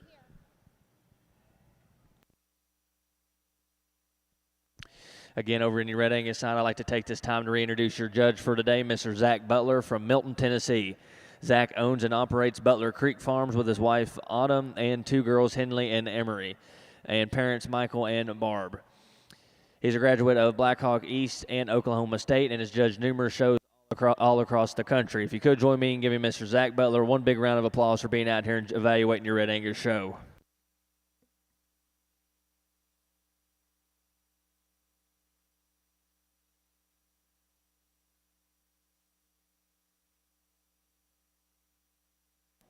Awesome lineup here as we get back out here for our Bred and Owned First Division. Very high quality cattle, and it's always incredible when you can take cattle that were in contention for the actual division and their Bred and Owns and bring them in, and that just speaks volumes about these young people and what they're doing at home. If you will, let's give them a round of applause, and I'll show you my two favorite Bred and Owns.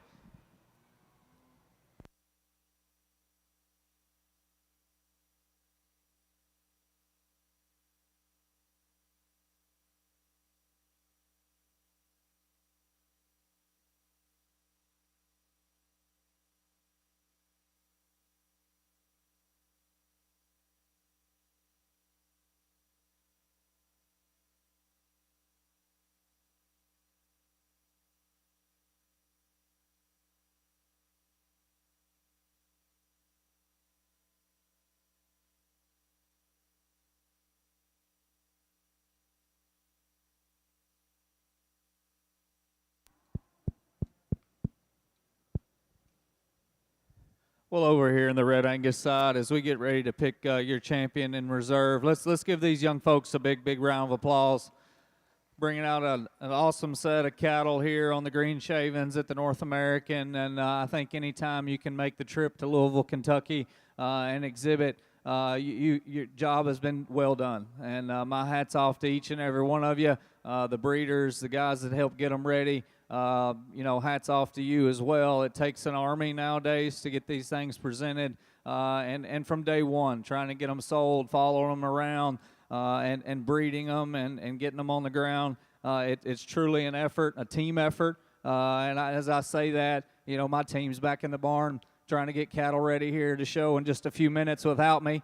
If you ask my wife, she'd say that I planned that pretty good, because actually Tuesday morning I'll be sorting some more while they're loading the trailer, and so they got to fit all the junior cattle without me, and then they get to tear down without me as well. So you can take that for what it's worth, but it's certainly an honor to be asked to come out here and sort through these cattle. I like Red Angus cattle. I think they offer a lot to the industry. They're good maternal breed of cattle, and I think it's well represented out here. Those of you that may know me, I like them to be built well at the ground. I like them to look like females. I like them to have some balance and some performance and some power as well. And I think we've got a set of cattle out here that fit that mold that I'm truly happy with.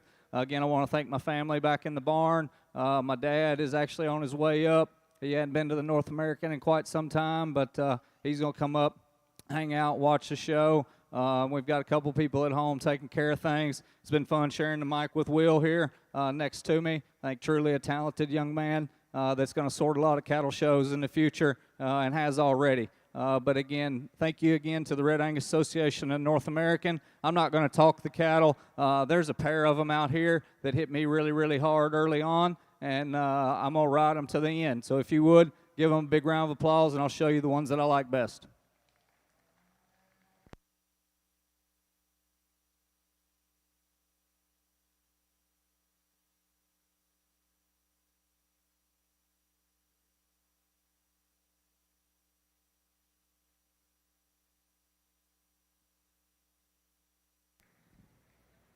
And your grand champion Red Angus female here at the North American goes to entry number 43, KJHT FCFR Luxury, exhibited by Delaney Nalor of Connorsville, Indiana. Congratulations. And your reserve grand champion female goes to entry number 50, Miss Pride 35-1L, exhibited by Eric Ashworth of Commerce, Georgia. Congratulations to those Red Angus exhibitors. Here on the Limmy side of things, we're working our way into some falls here and get started in very nice fashion by the young man bringing us this one that's going to lead us off. A balanced, proportional female, very good from the side in terms of where she's at, maturity, condition, everything fits. Maybe a female that's a little bit steeper up front in terms of the angle to her shoulder, but that's getting extremely critical of one that I think brings a lot of positives to the table. Young lady brings us one that on the standstill I think can rival the one that we start with. Super elegant up front, very tight and needy about her chest, and still one that has plenty of body. Maybe a female that wants to kind of bring her tail head up there, would like to see that set down a shot smoother there between her pins. A female that I'd like to lay her back there in her knee and make her a shot more comfortable on the front side of her skeleton. But a very nice pair of falls there for both of them young people. And over in your Lim-Flex Heifer Show, first place in class number 16 goes entry number 56, PBRS Looking Good, 3250, exhibited by Brandon Gasway of Stillwater, Oklahoma. And second place in that class will go to entry number 57, ENTJ Lurie, exhibited by Elijah Turrell of Sedhook, Oklahoma. Now entering the ring will be class 17.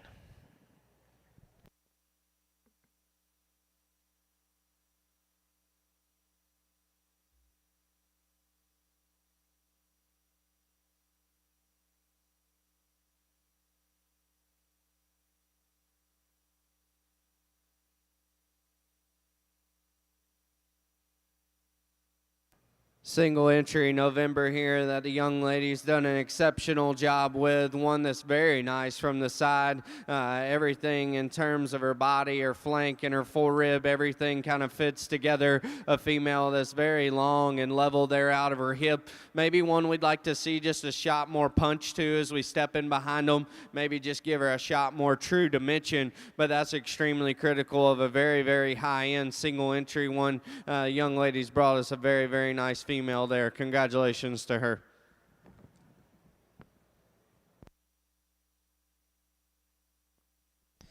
And first place in class number 17 goes to entry number 58, PAFA 341L, exhibited by Emily Cox of Dawsonville, Georgia.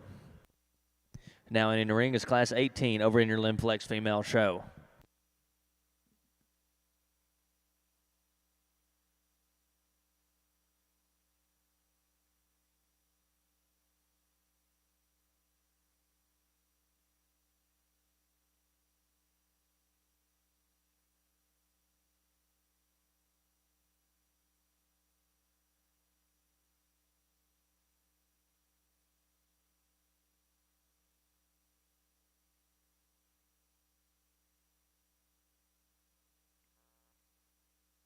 In October, fall born here that's burly and woofy and ready to come to town. That one is massive and just super dense, especially kind of when you step in behind her there. She's overwhelming in terms of the amount of width that she has from the side. You can critique her a little there in terms of her tail head. Maybe you could say, you know, you want her a shot just sleeker up front, but that's still a female for that type of neck, that type of shoulder and chest. Her body and her mass still matches it. Very, very nice single entry there for that young lady. Congratulations.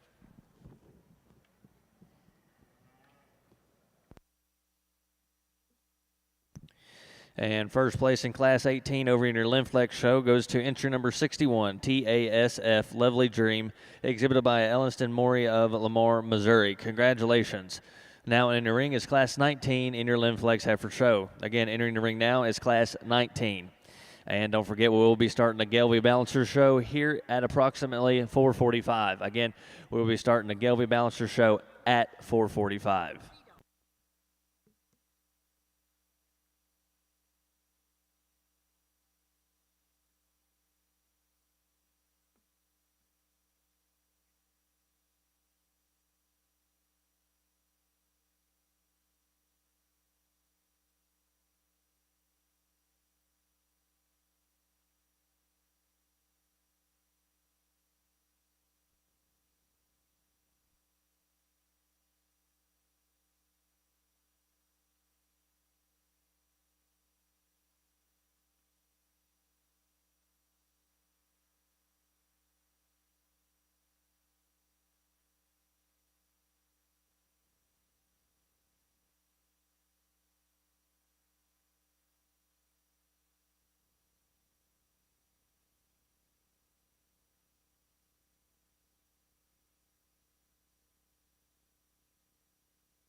We get out here in this fall-born class in a very, very high-end class with very high-quality females, and I think it comes down to these two. For me personally, I think they're the highest quality individuals. I think they're the ones that just bring the most good to the table. When we made that final circle there, in my opinion, I'm just more comfortable with the white-flanked females' spine and hip and hind leg and how everything hinges and works in terms of her staying fluid in her movement and still staying genuine from behind and staying square as they go right away from you. Is she just the wildest, most chisel-necked one? No, but I think her chest is tucked up into her. I think she's very, very fresh. She's also the bigger-footed, bigger-legged one, and I think all that in combination is the reason why she needs to lead us off. The one that stands here in two, I absolutely just adore this thing when she's standing there. That thing is exquisite about her head and her neck. I mean, awesome in terms of the shape of it. One that is so good in terms of her balance and how she just proportions from the side.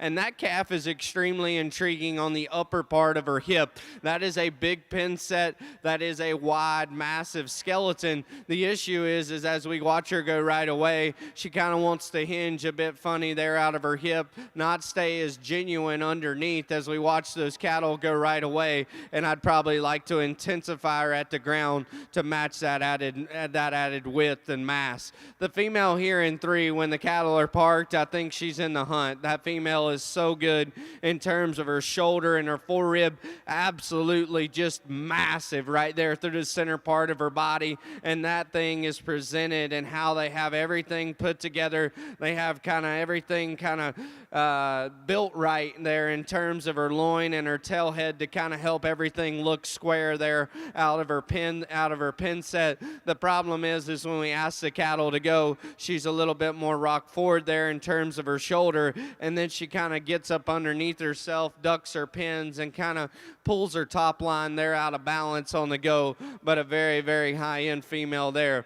A big, stout, burly one here in four that I need to see go better for me personally. The young man's calf coming here in five. Those are some big timber under that one. I mean, big feet, big legs, can still move incredibly well. Maybe just need a shot more bells and whistles to see that one kind of give us more of that come hither type of a look.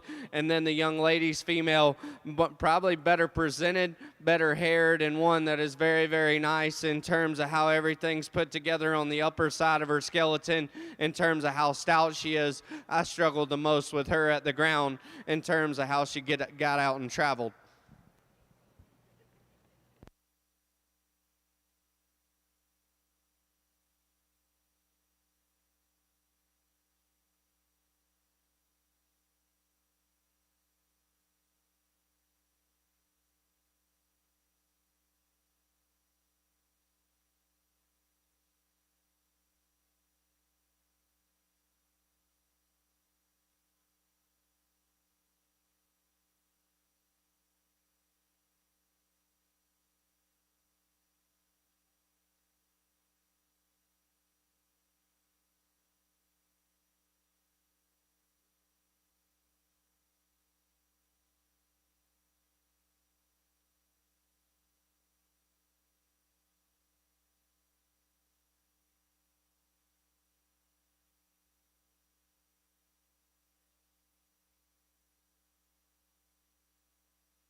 We do ask those Red Angus exhibitors, if you have not, or if you're in line for waiting to pictures, we do ask you to move up closer to the announcer stand so we can go ahead and start our Gelby show.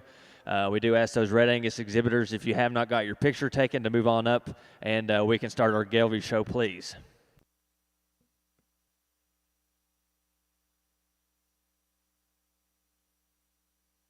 An awesome fall-born division as we get these class winners and seconds back out here.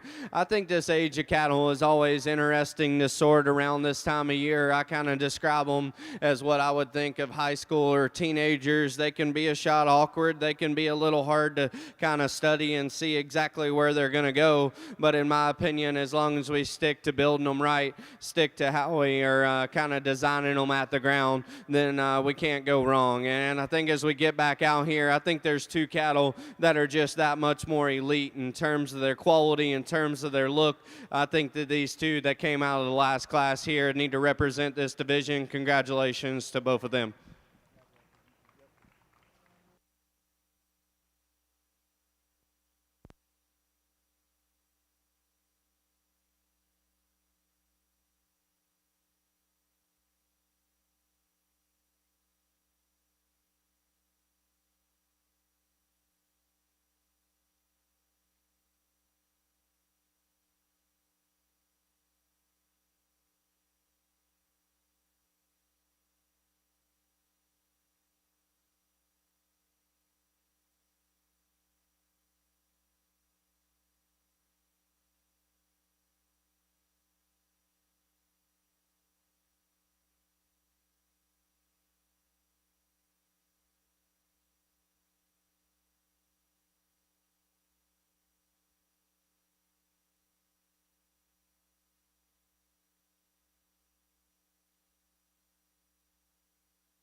Very, very nice single entry, summer-born female that the young man's brought us here, and she deserves to be talked about and compared to some other cattle. And look forward to doing that in division because that one's stout. She's massive. She's robust there in her body. One that definitely has a great deal of power and width there to her, and how genuine she is in that width to her skeleton. Maybe with all that power, we'd like to lay that shoulder in just a shot smoother up front there, but still a very, very high-quality individual for that young man. Congratulations, buddy.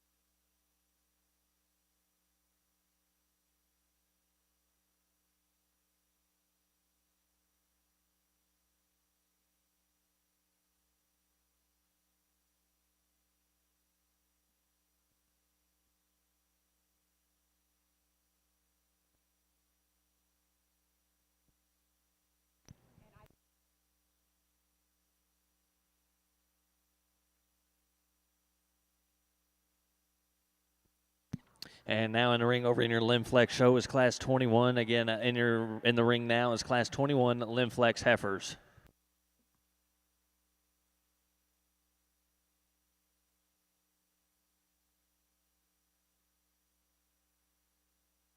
And first place in class number 20 goes to entry number 68, PC Ladybug 313L, exhibited by Kaysen Kaiser of Lumfunk, Texas. Congratulations. Now in the ring is class 21.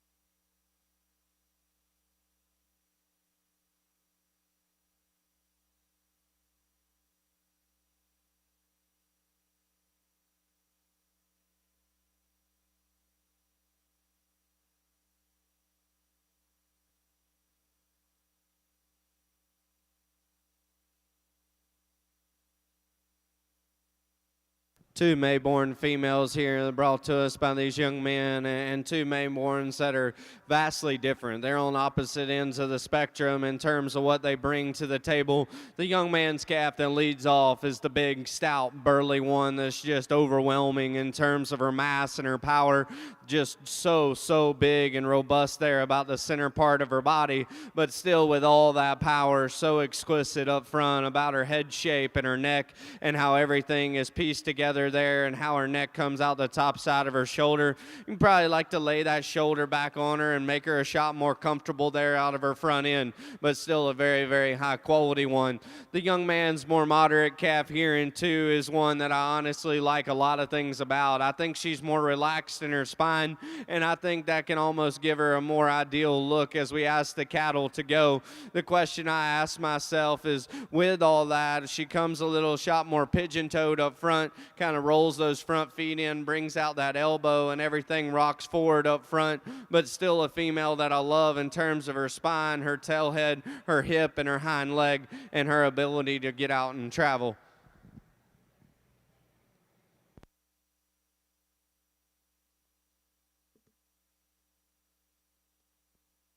And placings in class number 21 over in your Lim-Flex show are as followed. First place goes into number 70, TSSL Neil Say My Oh My, exhibited by Kessler Collins of Flanagan, Illinois. And second place in that class goes into number 71, WCN Lasara Jane, exhibited by John Crawford of Malta, Ohio. Congratulations to those exhibitors. Now entering the ring is class 22 over in your Lim-Flex female show. Again, entering the ring now is class 22 Lim-Flex females. And as we're ready to start our Gelby Balancer show over in Ring A, I would like to take this time to introduce your judge, Mr. Cody LaFrance. Cody grew up in Saskatchewan, Canada, raised on a seed stock program raising and selling Simmental and Angus bulls. He graduated from Kansas State on the reserve national champion livestock judging team and was part of the National Meat Animal Evaluation Team. After college, he moved to Thetford, Nebraska, worked for Hoffman Ranch, managing show/sale cattle. Now, him and his wife, Shane, own and operate LaFrance cattle, raising and selling show heifers and working with junior exhibitors. If you could join me in giving Cody a big round of applause as he evaluates our Gelby Balancer show this evening.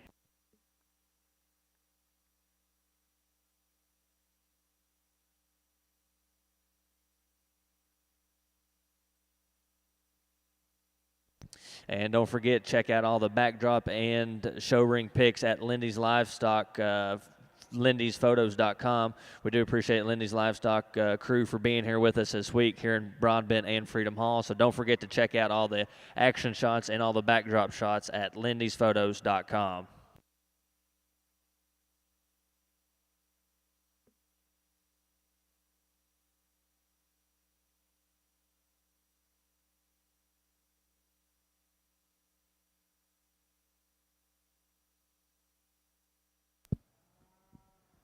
Well, good afternoon here, everyone. I'm certainly excited to be here and work through your Gelby show here today.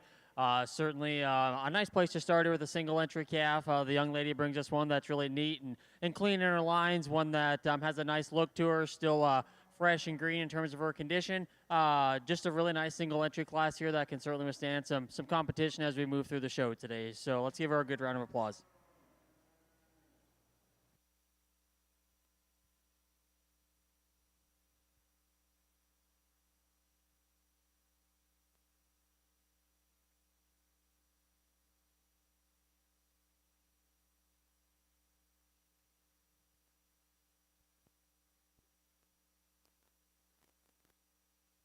And first place in Class 1 over in your Gelby Balancer show goes to entry at number 2, exhibited by Molly Kate Anderson of Marion, North Carolina. Congratulations.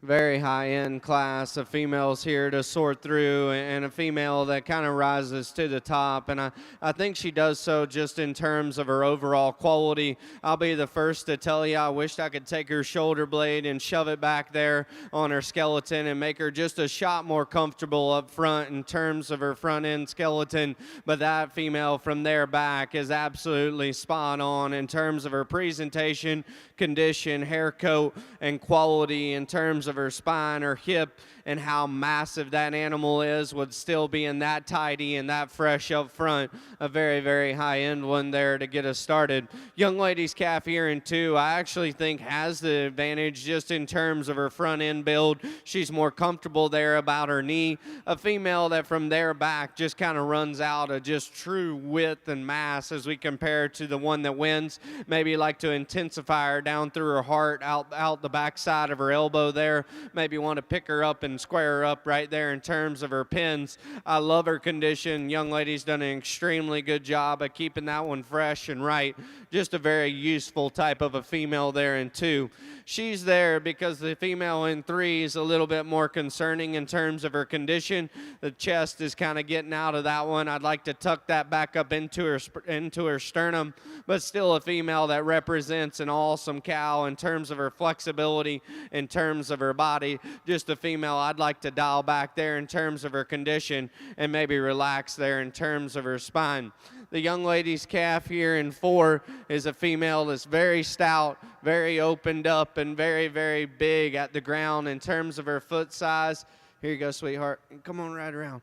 In terms of her foot size and bone, very, very dense animal, and I have mad appreciation for that just in terms of how much mass and true width she has, and still a female that's very flexible on the go. Maybe a heifer that we'd like to see just a shot more smoother there about her shoulder, maybe a shot more extended up front, kind of gets a little bit more jammed up about the shape and size to her head and neck. Then the young man's calf here that rounds us out, a stout burly one that we've got to change at the ground in terms of her foot shape, how she's constructed there in terms of her feet and legs, but a very, very nice class there. Congratulations to them.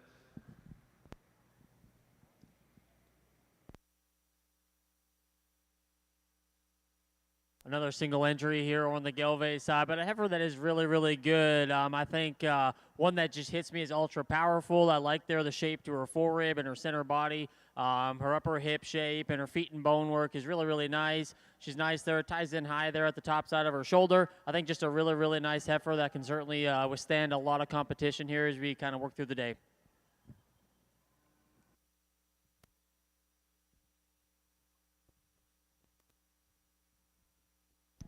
And first place in Class 2 over in your Gelve show goes to entry number 3, MV Miss Miley, exhibited by Haley L. Cornett of Hillsboro, Ohio. Congratulations. We're now ready for your first division, your Spring Heifer Calf division, entering the ring now. Again, we're ready for that first division over in your Gelve show. And placings over in your Lim-Flex show are as followed. First place in class number 22 goes into number 501, Ratliff Launch 328L, exhibited by Riley Short of Masonville, Iowa. And second place in that class will go to entry number 16, Moss Lake Miss Kate, exhibited by Morley Griffith of Shawnee, Oklahoma. And third place in that class will go to entry number 74, REIB Miss Queen, exhibited by Parker Chestnut of Bath, Indiana. And fourth place will go to entry number 75, TSSL Heads the People's Choice, exhibited by Abigail Byers of Johnson City, Tennessee. And fifth place will go to entry number 77, exhibited by Jackson Kidd of Sandy Hook, Kentucky. Now in the ring is class 23 Lim-Flex females. Nice division here as we get into the Gelve show. And again, I think both heifers are very useful in their own kind of type and kind. Certainly one here up front that's the red female. That's just a little greener in terms of her condition, which is totally fine. She's good in terms of her lines. Gives you a real youthful, neat look to her. Heifer that probably could just move out just a little better there in terms of her hip and hind leg and the mobility of it. But again, a heifer that certainly has a bright, bright future.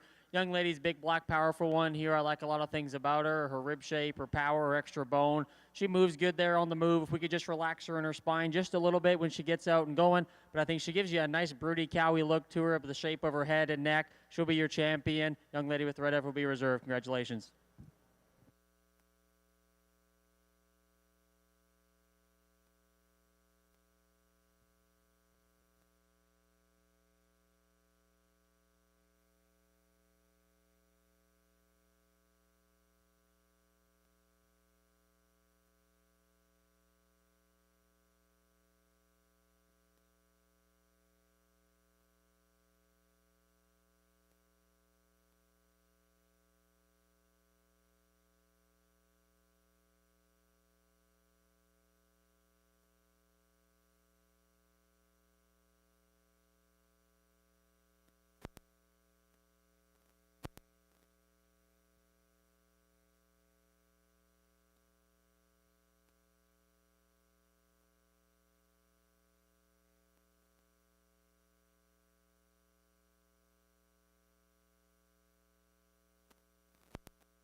And over in your Gelby show, your champion heifer calf goes to entry number 3.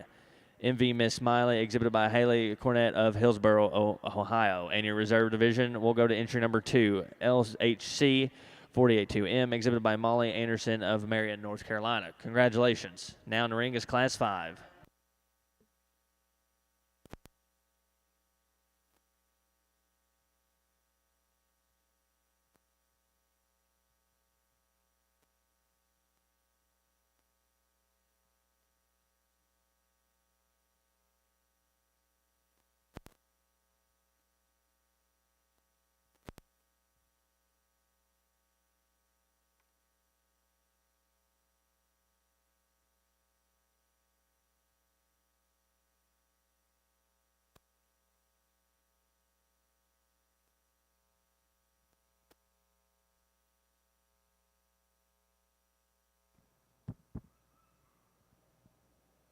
Another nice class here on the Gelve side here, and I think the young ladies, Red Heifer, I think one probably comes to the top of the class rather handily for me. I think she's gives you just a nice look in terms of kind of a brood cow there. Neck comes out of her shoulder good. Her body type is nice. Got some muscle to her and certainly reaches, and her mobility and structure is by far probably the best in the class. I think she just does the most correct. I just think she's a really, really nice place to start. From there, the young man with the black heifer certainly there's some kind of more sort, I guess you could say, between these two. Certainly she's had a little bit of kind of a weight per day of age disadvantage, but honestly I think her structure and her female quality probably still allows her to rise to the top. I think her shape to her neck and the way it ties in's better. I think she just uses and reaches with her hind leg a little with more fluid and comfort and ease. I just think that one down the road in terms of just the way she goes and maturity and just longevity just hits me a little better. Young lady's Red Heifer certainly is bigger and probably a little stouter right now. Wouldn't argue with that at all. I just think the shape to her head and neck just gets a little mature, a little kind of just cresty there in her neck. I think the bigger thing for me is just the way she's built out of her blade and knee. Just needs to reach a little better. I think just the mobility there to her hind leg just needs to go out with a little more comfort and ease. But again, high volume, big-bodied one that certainly still is has a lot of upside to her.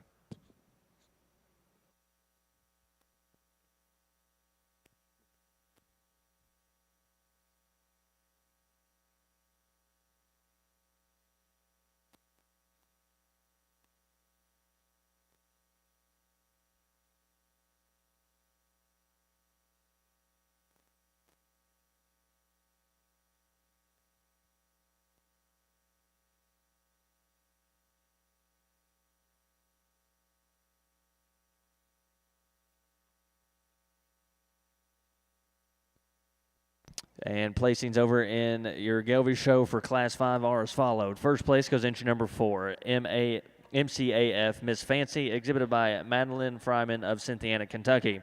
And second place goes entry number 5, Miss Tricia, exhibited by Braden Owen of Princeton, Kentucky. And third place goes entry number 6, Post Rock 276M, exhibited by Ayla J. Griffith of Canton, North Carolina. Congratulations to those exhibitors. Those exhibitors also will be automatic champion and reserve division. Now in the ring is Class 8.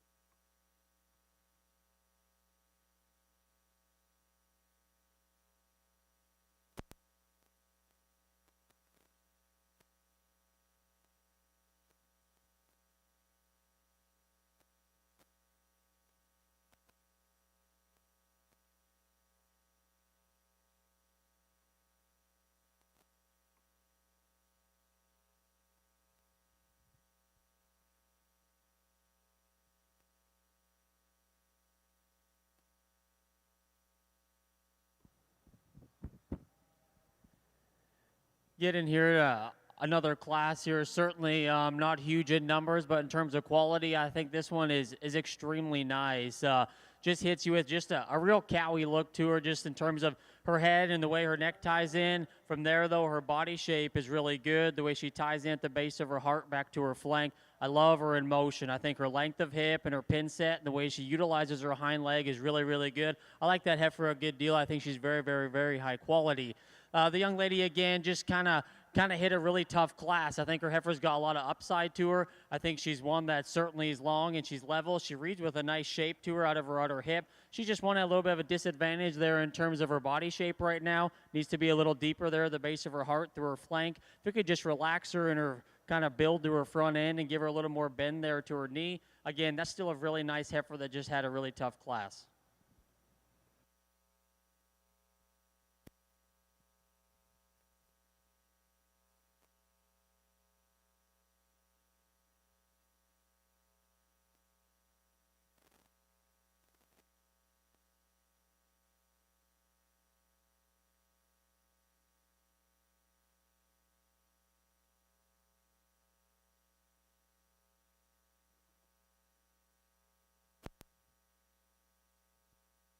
And placings for class number 8 over in your Gelby show are as followed. First place goes entry number 7, Butler's Miss Lila, exhibited by Ern Hensley of Grantville, Tennessee. And second place in that class will go to entry number 8, LHC 3147, exhibited by Molly Anderson of Marion, North Carolina. Congratulations to those exhibitors. Now making their way in the ring is class 9 senior heifer calves.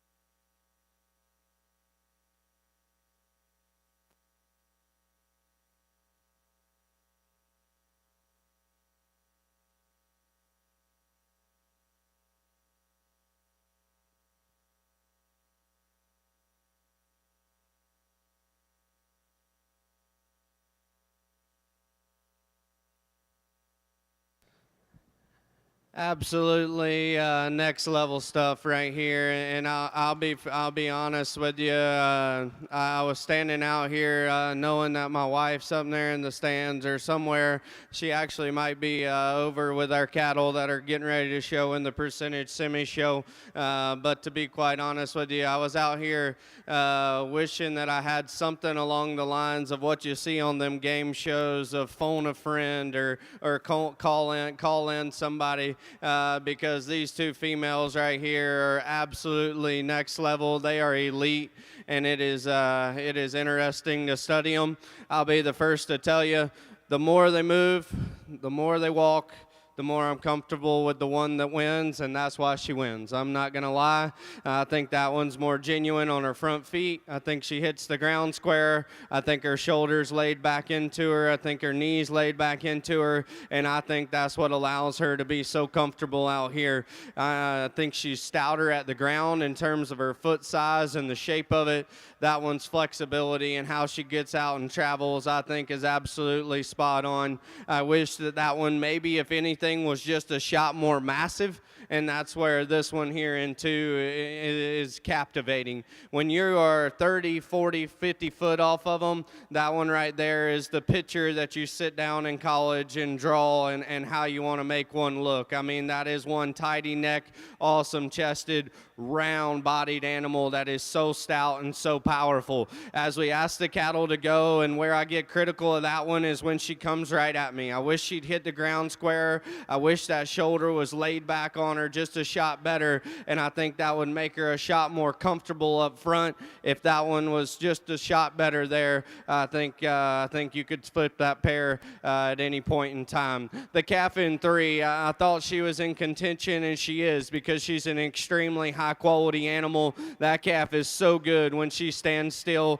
awesome in her lines, incredible in terms of her presence and how she carries herself up front. So so good in terms of this young lady keeping her fresh in her condition. Bottom line, when we asked that final trio there to make the circle, I thought she was the one that was the most hesitant in her step, the one that was probably pushed the furthest forward there in terms of her shoulder, and because of that maybe got a shot tighter there in terms of her forespine. The calf here in 4 is one that I love in terms of what she represents. Dense, stout built cattle that are awesome in terms of their feet and legs. That one gets a little further along in terms of her condition to me, maybe a little past 12 o'clock. Would like to dial her back and freshen her up a shot, but still dense built, sound cattle that can still get out and travel. The young lady's calf here that's going to round us out, one that is incredible on the standstill, awesome looking, very good in terms of her condition, very good in terms of the shape and the length to her neck and how she looks from the side. A female for me that just got a little bit more puzzling there to put together in terms of her structure. When we ask the cattle to go, kind of gets up underneath herself and falls out of balance there on her top line, but an extremely good class there. That was very fun to sort through.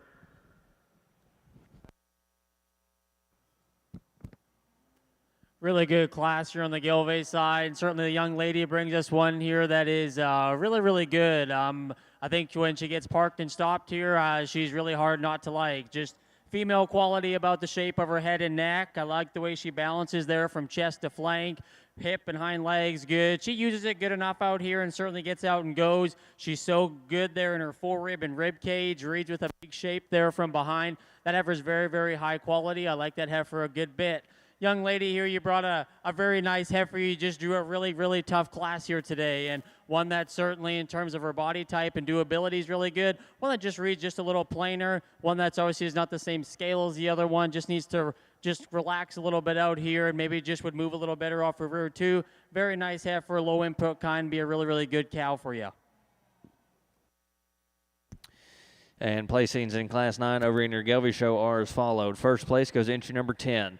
T-Bar Miss 1255L, exhibited by Gabriel Tebow of Idaville, Indiana. And second place in that class will go to entry number 9, LHC 3118, exhibited by Molly Anderson of Marion, North Carolina. Again, congratulations to those exhibitors.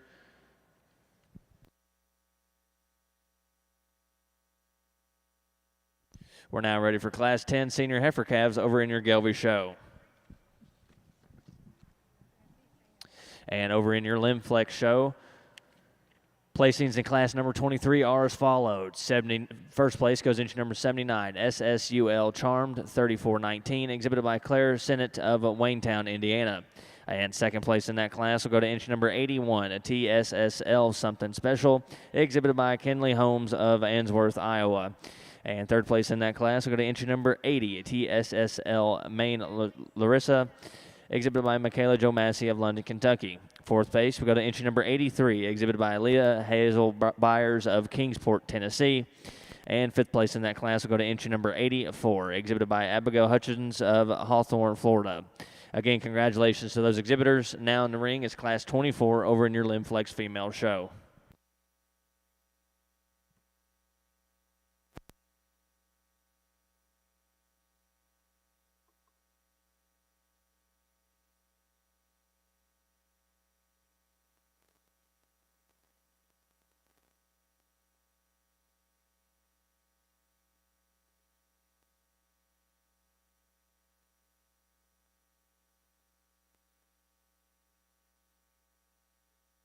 Nice trio of February's here, and the young man, the calf that starts us off, I think does so just in terms of everything kind of balancing and proportion in terms of still being stout and massive up high, but having that foot and bone to match that. One that's very good in terms of her look up front. Maybe one that I think at this point in time could be a shot further along in terms of maybe just her lower body. Maybe looks just a shot dry back there through her undercarriage in terms of her in terms of her flank, but still a female that I really like there in terms of her flexibility. I think that one has a distinct advantage in terms of her foot and bone work and how stout it is. The young lady's calf, like I said, and we talked about the foot and bone on the first one, and I think that's the deciding advantage. Now from there up, that young lady's female is absolutely spot on in terms of her spine, her loin, her tail head, how everything's put together on the upper part of her skeleton.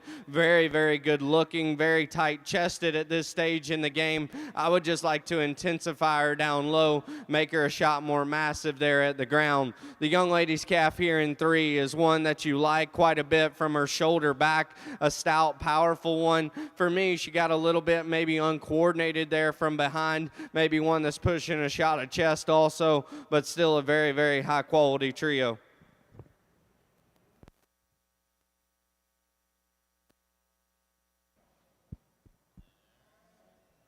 Another good class on the Gelve side. I think the young lady's Red Heifer here probably comes to the top rather handily for me right now. I think she's one that certainly in terms of just giving you a neat look there, the way she ties everything together I think is good. Her length of body there, her levelness of hip, and the way her tail head sits in her. She balances up good enough from the side. If we could just, maybe kind of balance her up a little better in terms of chest to flank. She does read just a little forward there in her blade and knee. That's getting kind of critical on one, though, that still is awfully high quality. Young lady here brings us a really nice one. I like the shape there of her head and her neck. She's one that's good in terms of her body type. Probably doesn't have the same kind of mass and volume as our class winner. Probably one, too, that just reads just a little straighter, but I think that heifer still is certainly has a lot of quality. Young lady to round the class out certainly has the advantage in terms of performance, length of body. She's just a little too coarse about her head, the shape of her neck, and her tail head for me. Probably could just move out just a little better there on her rear pastern when she asks her to go. Again, stout, big-ribbed, nice heifer, going to be a good cow down the road.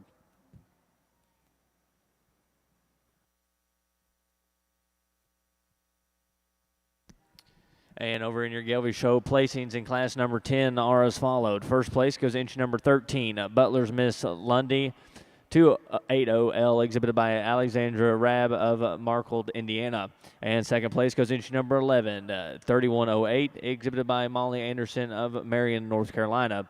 And third place goes inch number 12, Liz, exhibited by Addison Passmore of Waynesville, North Carolina. Congratulations. Now in the ring is Class 11 Senior Heifer Calves.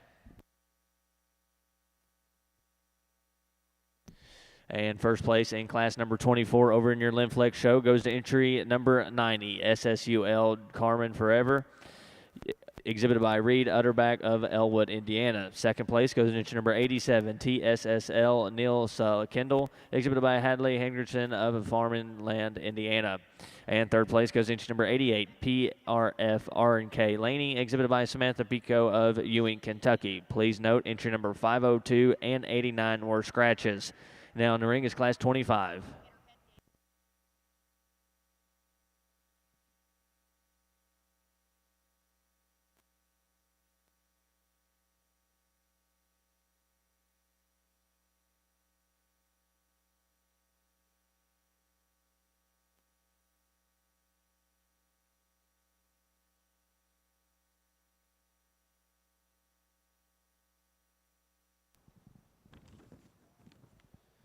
We get out here in these Januaries, and the young lady brings us one that's just an absolute beast. There's no other way to describe her. Everything on that animal is burly and dense and powerful.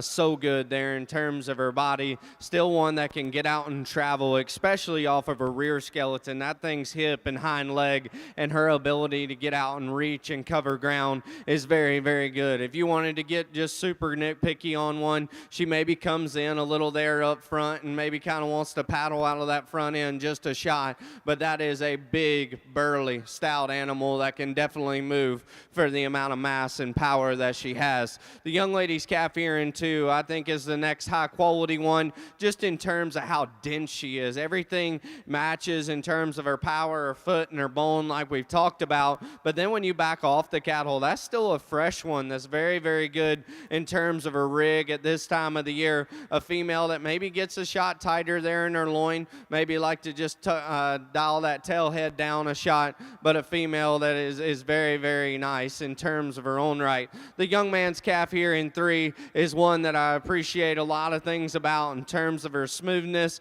in terms of her body cavity, and in terms of her flexibility. She just gets outmassed today. Needs a shot more foot, needs a shot more bone. Looks like she's going to have a tremendous udder coming underneath her there very quickly. Young lady's calf here that's going to round us out. Big, long, extended female. Maybe needs to relax there in terms of her spine. That would maybe allow her feet and legs just to go a shot more agile there underneath her, but still a very, very high quality female there to round us out.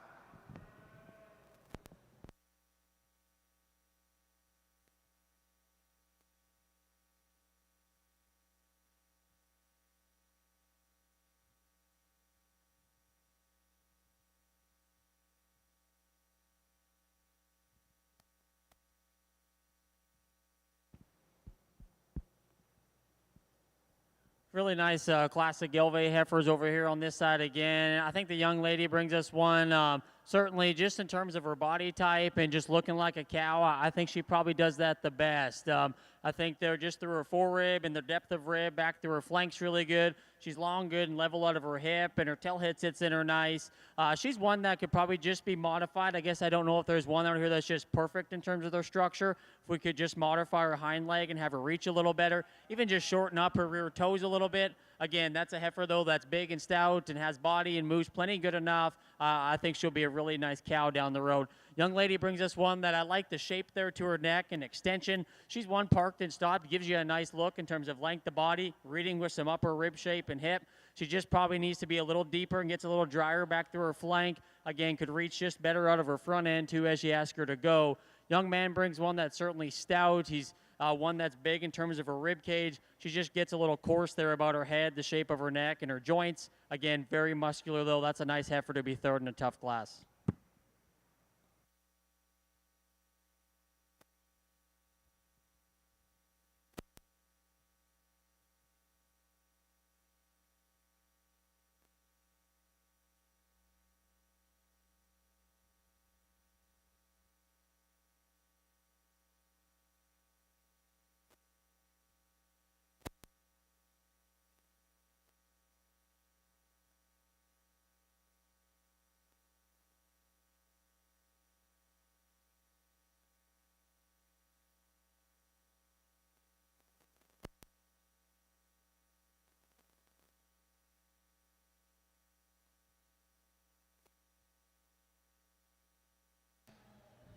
As you can see, if you're ringside and paying attention to the Lemmy show, here it is. Here's what's the drive for. Here's what the trip is for, because this division of females out here is absolutely impeccable. They are very, very high-end cattle.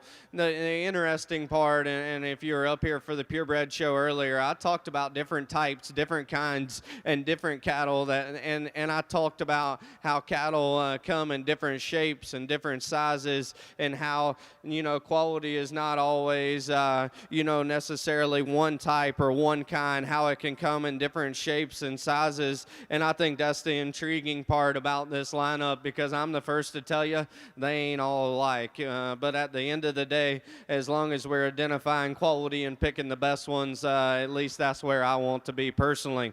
As we go down through this lineup, the summer-born female, very nice single entry, round-bodied, stout female. Maybe need to smooth her up a shot. The May female that came out of a very nice class there, we talked about how dense and burly she is. We talked to her there in class about how we need to lay that shoulder back on her framework to make her a shot more flexible. The female that comes out of the next class, the lady here, young lady here in front of me with the red shirt, we talked about that one from her shoulder back being exquisite in terms of how she's put together in her hip and her hind leg, and just how stout and massive that animal is. As we get her back out here, like we we talked her there in class, would probably like to alter that front end skeleton just a shot, but an extremely incredible female. We talked the calf that came out of that very, very tough class there. We talked that pair of them extremely close, and we talked that female for winning that particular class just in terms of her build. That one's flexibility in her feet and how square and genuine she is on all four corners is exactly where I want to sit. That female is so good in terms of her condition and freshness as well. The young man's calf that comes out of the next class, we talked her there, has an absolute bad to the bone look, just pulls you in, and so well presented in terms of her hair coat, one that is very good in terms of her balance and proportions. We talked her there in class, and we get her back out here with some of these other females, maybe one that almost reads just a shot drier right down there through the lower part of her cage back through her flank, but a female that I love in terms of her look and her balance. The young lady that's sticking with us out here brought us one there in that class that we talked about, was just a mongrel in terms of a beast of an animal, so stout, so powerful, so massive, and you got to love her for what she represents. I think that is going to be one absolutely bad to the bone cow. Is she quite as like tidy chested and just maybe elite looking as some of these other ones out here? No, but I absolutely love what that one represents. It's been an absolutely awesome division. There's two of them that I think that need to kind of represent this division, and it's the two young ladies here out of this class. Congratulations.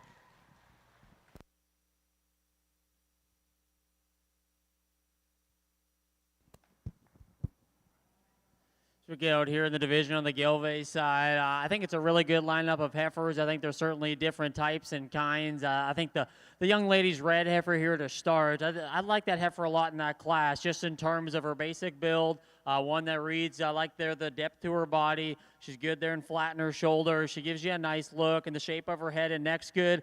She's one that when you ask her to go, I think her structure is good, and her length of hip and the way she goes. Is she as powerful and just massive as some out here? No. She's the youngest one. I love her condition that she comes to us in. I think she's going to keep getting better and better kind of there with time.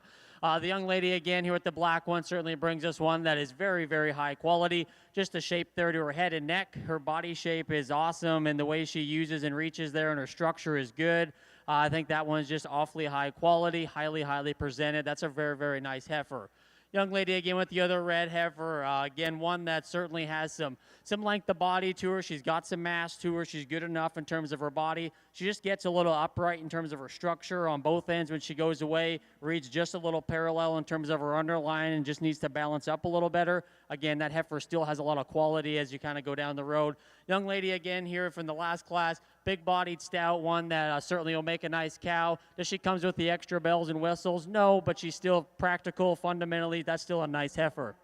I'll get you a pair of champions here in this division.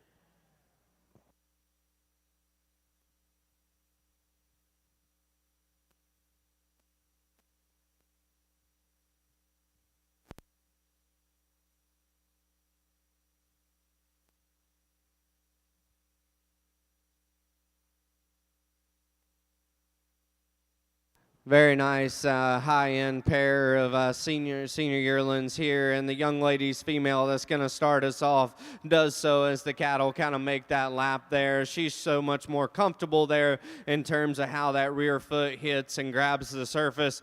A female that's obviously just so massive and opened up there in terms of her body. Maybe one that needs to be a shot more or a shot fresher there in terms of her front end, but obviously these females are right at 2 years of age and definitely hopefully getting ready to lay down and get a calf out of them. So a female that I still have a lot of respect for just in terms of how massive she is. With that being said, I wish there was a shot to the female here in second, just a shot more oomph, a shot more muscle, and a shot more density. A female that is very, very good looking up front, and with that added freshness, she probably is better down through her chest at this stage in the game. But a female, like I said, maybe just need a shot more to her right now, but still a very nice pair of her.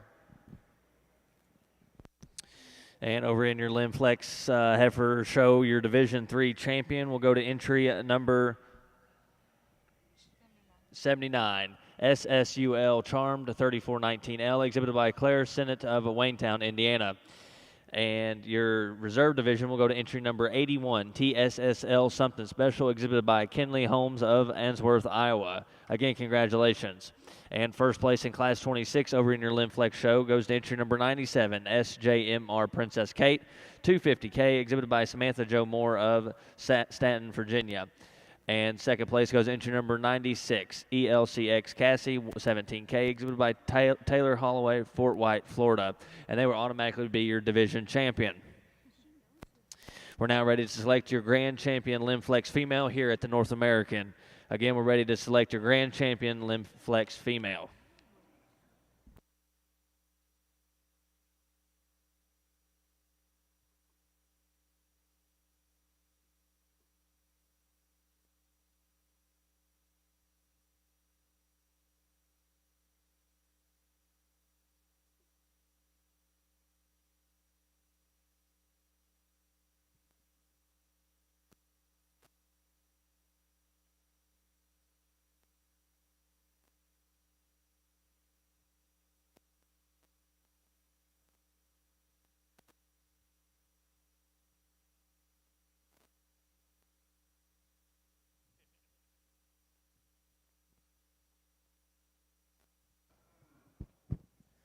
Really good pair of Gelve heifers here on this side. And the young lady's black one, I think this heifer does a lot of things right. I like just there from her shoulder back, how she's good there in her forerib and bold in her body shape, length of hip. I like the way her tail head sits in her. I think her structure and hind leg is good, the way she utilizes it. She's one that probably just reads a little shorter fronted. That doesn't really bother me. If we could just maybe lean her up a little bit, the top side of her neck, I think that would maybe just kind of help her just kind of give you a little more female look. But again, that heifer is very nice, stout, good moving, good footed on it. Looks like she's going to drop down a nice udder there and have a calf. Young man's red heifer again brings a really nice one out to us. Ties her neck in nice. She's shaped really good. She's bold in her center body. She gets just a little flatter in her forerib. She could probably reach and use her pastern just a little better. Again, that's getting picky on one that is still a very, very nice heifer. I commend you, young man, the way you've presented her and feeded her. Congratulations to you.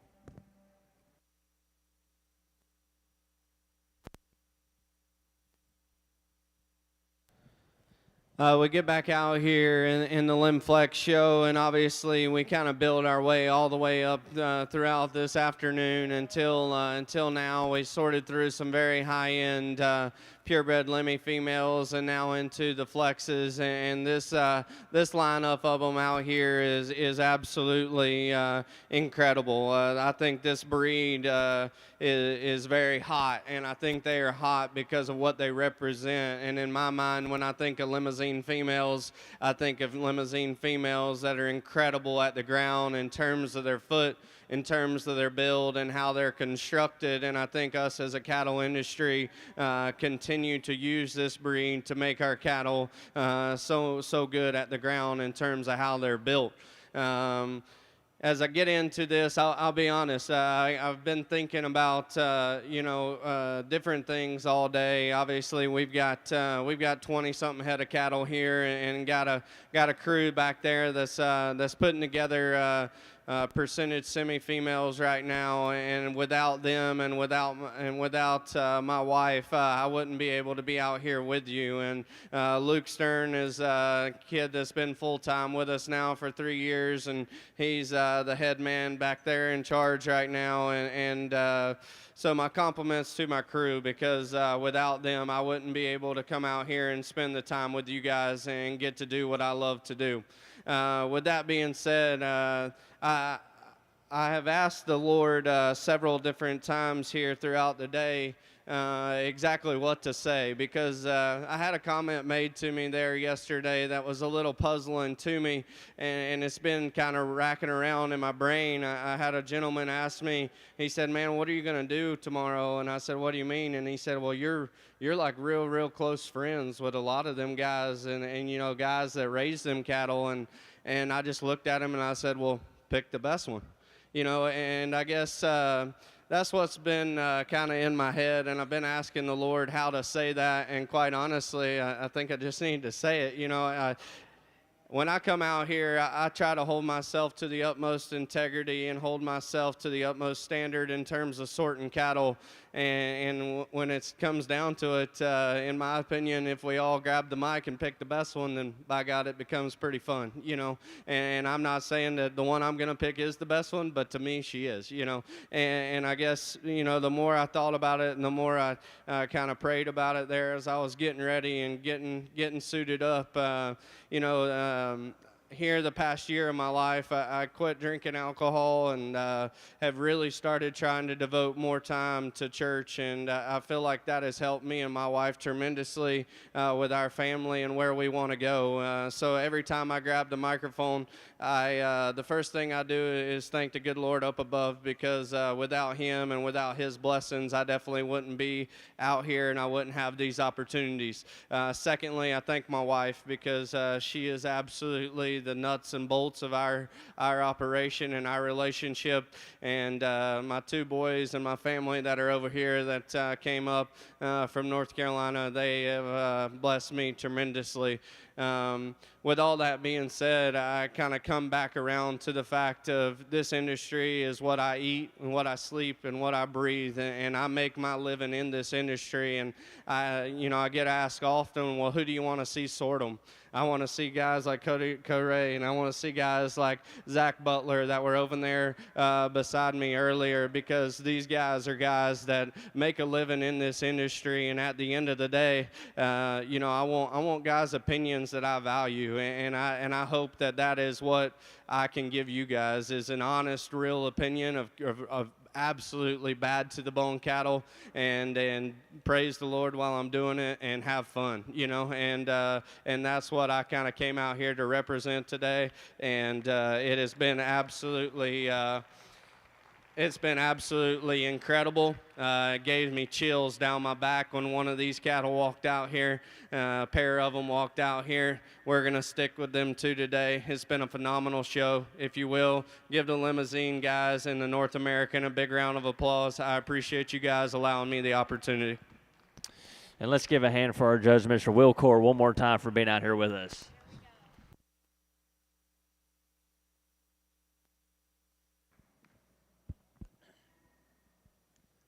Back over here on the Gelve side, and I'd just like to thank Will Core there. I think he's an awesome evaluator. He's just an awesome person. I think his speech has so much good in it that I think a lot of us young people, I think he's just a true inspiration to all of us. With that, here, again, back on the Gelve side, I apologize here that this young lady had to stand out here for this long, but she brings us a really nice one, I think, in terms of just muscle and power and kind of what the breed, kind of when you think of Gelve cattle, is kind of what she is, muscular and big, bold, stout rib cage in her and hip. She gives you a nice look to her, too, from the side in terms of her head and her neck. She's one that when you just ask her to go, she could maybe just reach and use her hip and her hind leg a little better. But standing here, she gives you a really nice picture, really balances up good from the side. I think that heifer can withstand a lot of competition. And over in your Lim-Flex side, your grand champion Lim-Flex here at the North American will go to entry number 79, SSUL Charmed, 3419, exhibited by Claire Sennett of Waynetown, Indiana. Your reserve grand champion Lim-Flex will go to entry number 81, TSSL Something Special, exhibited by Kenley Holmes of Answorth, Iowa. Congratulations to those Lim-Flex exhibitors. We'll now be selecting your bred known. As we bring these bred knowns back out here, we talked about in the purebred female show earlier and what these bred knowns represent and how these young people are putting in the work, putting in the time, and putting in the effort at home to put together these cattle. Very, very good bred known show here. These four individuals represent very, very high-end and high-quality stock. We'll go out and show you the two that I like the best, if you will. Put your hands together for them.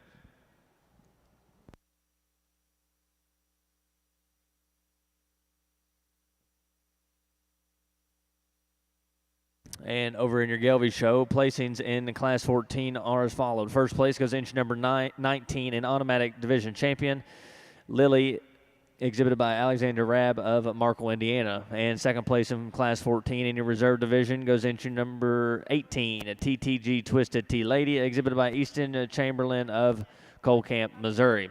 And first place in Class 17 goes to entry number 20 at DNF Laney, exhibited by Kinley Metz of Sacramento, South Carolina. Now in the ring is Class 18.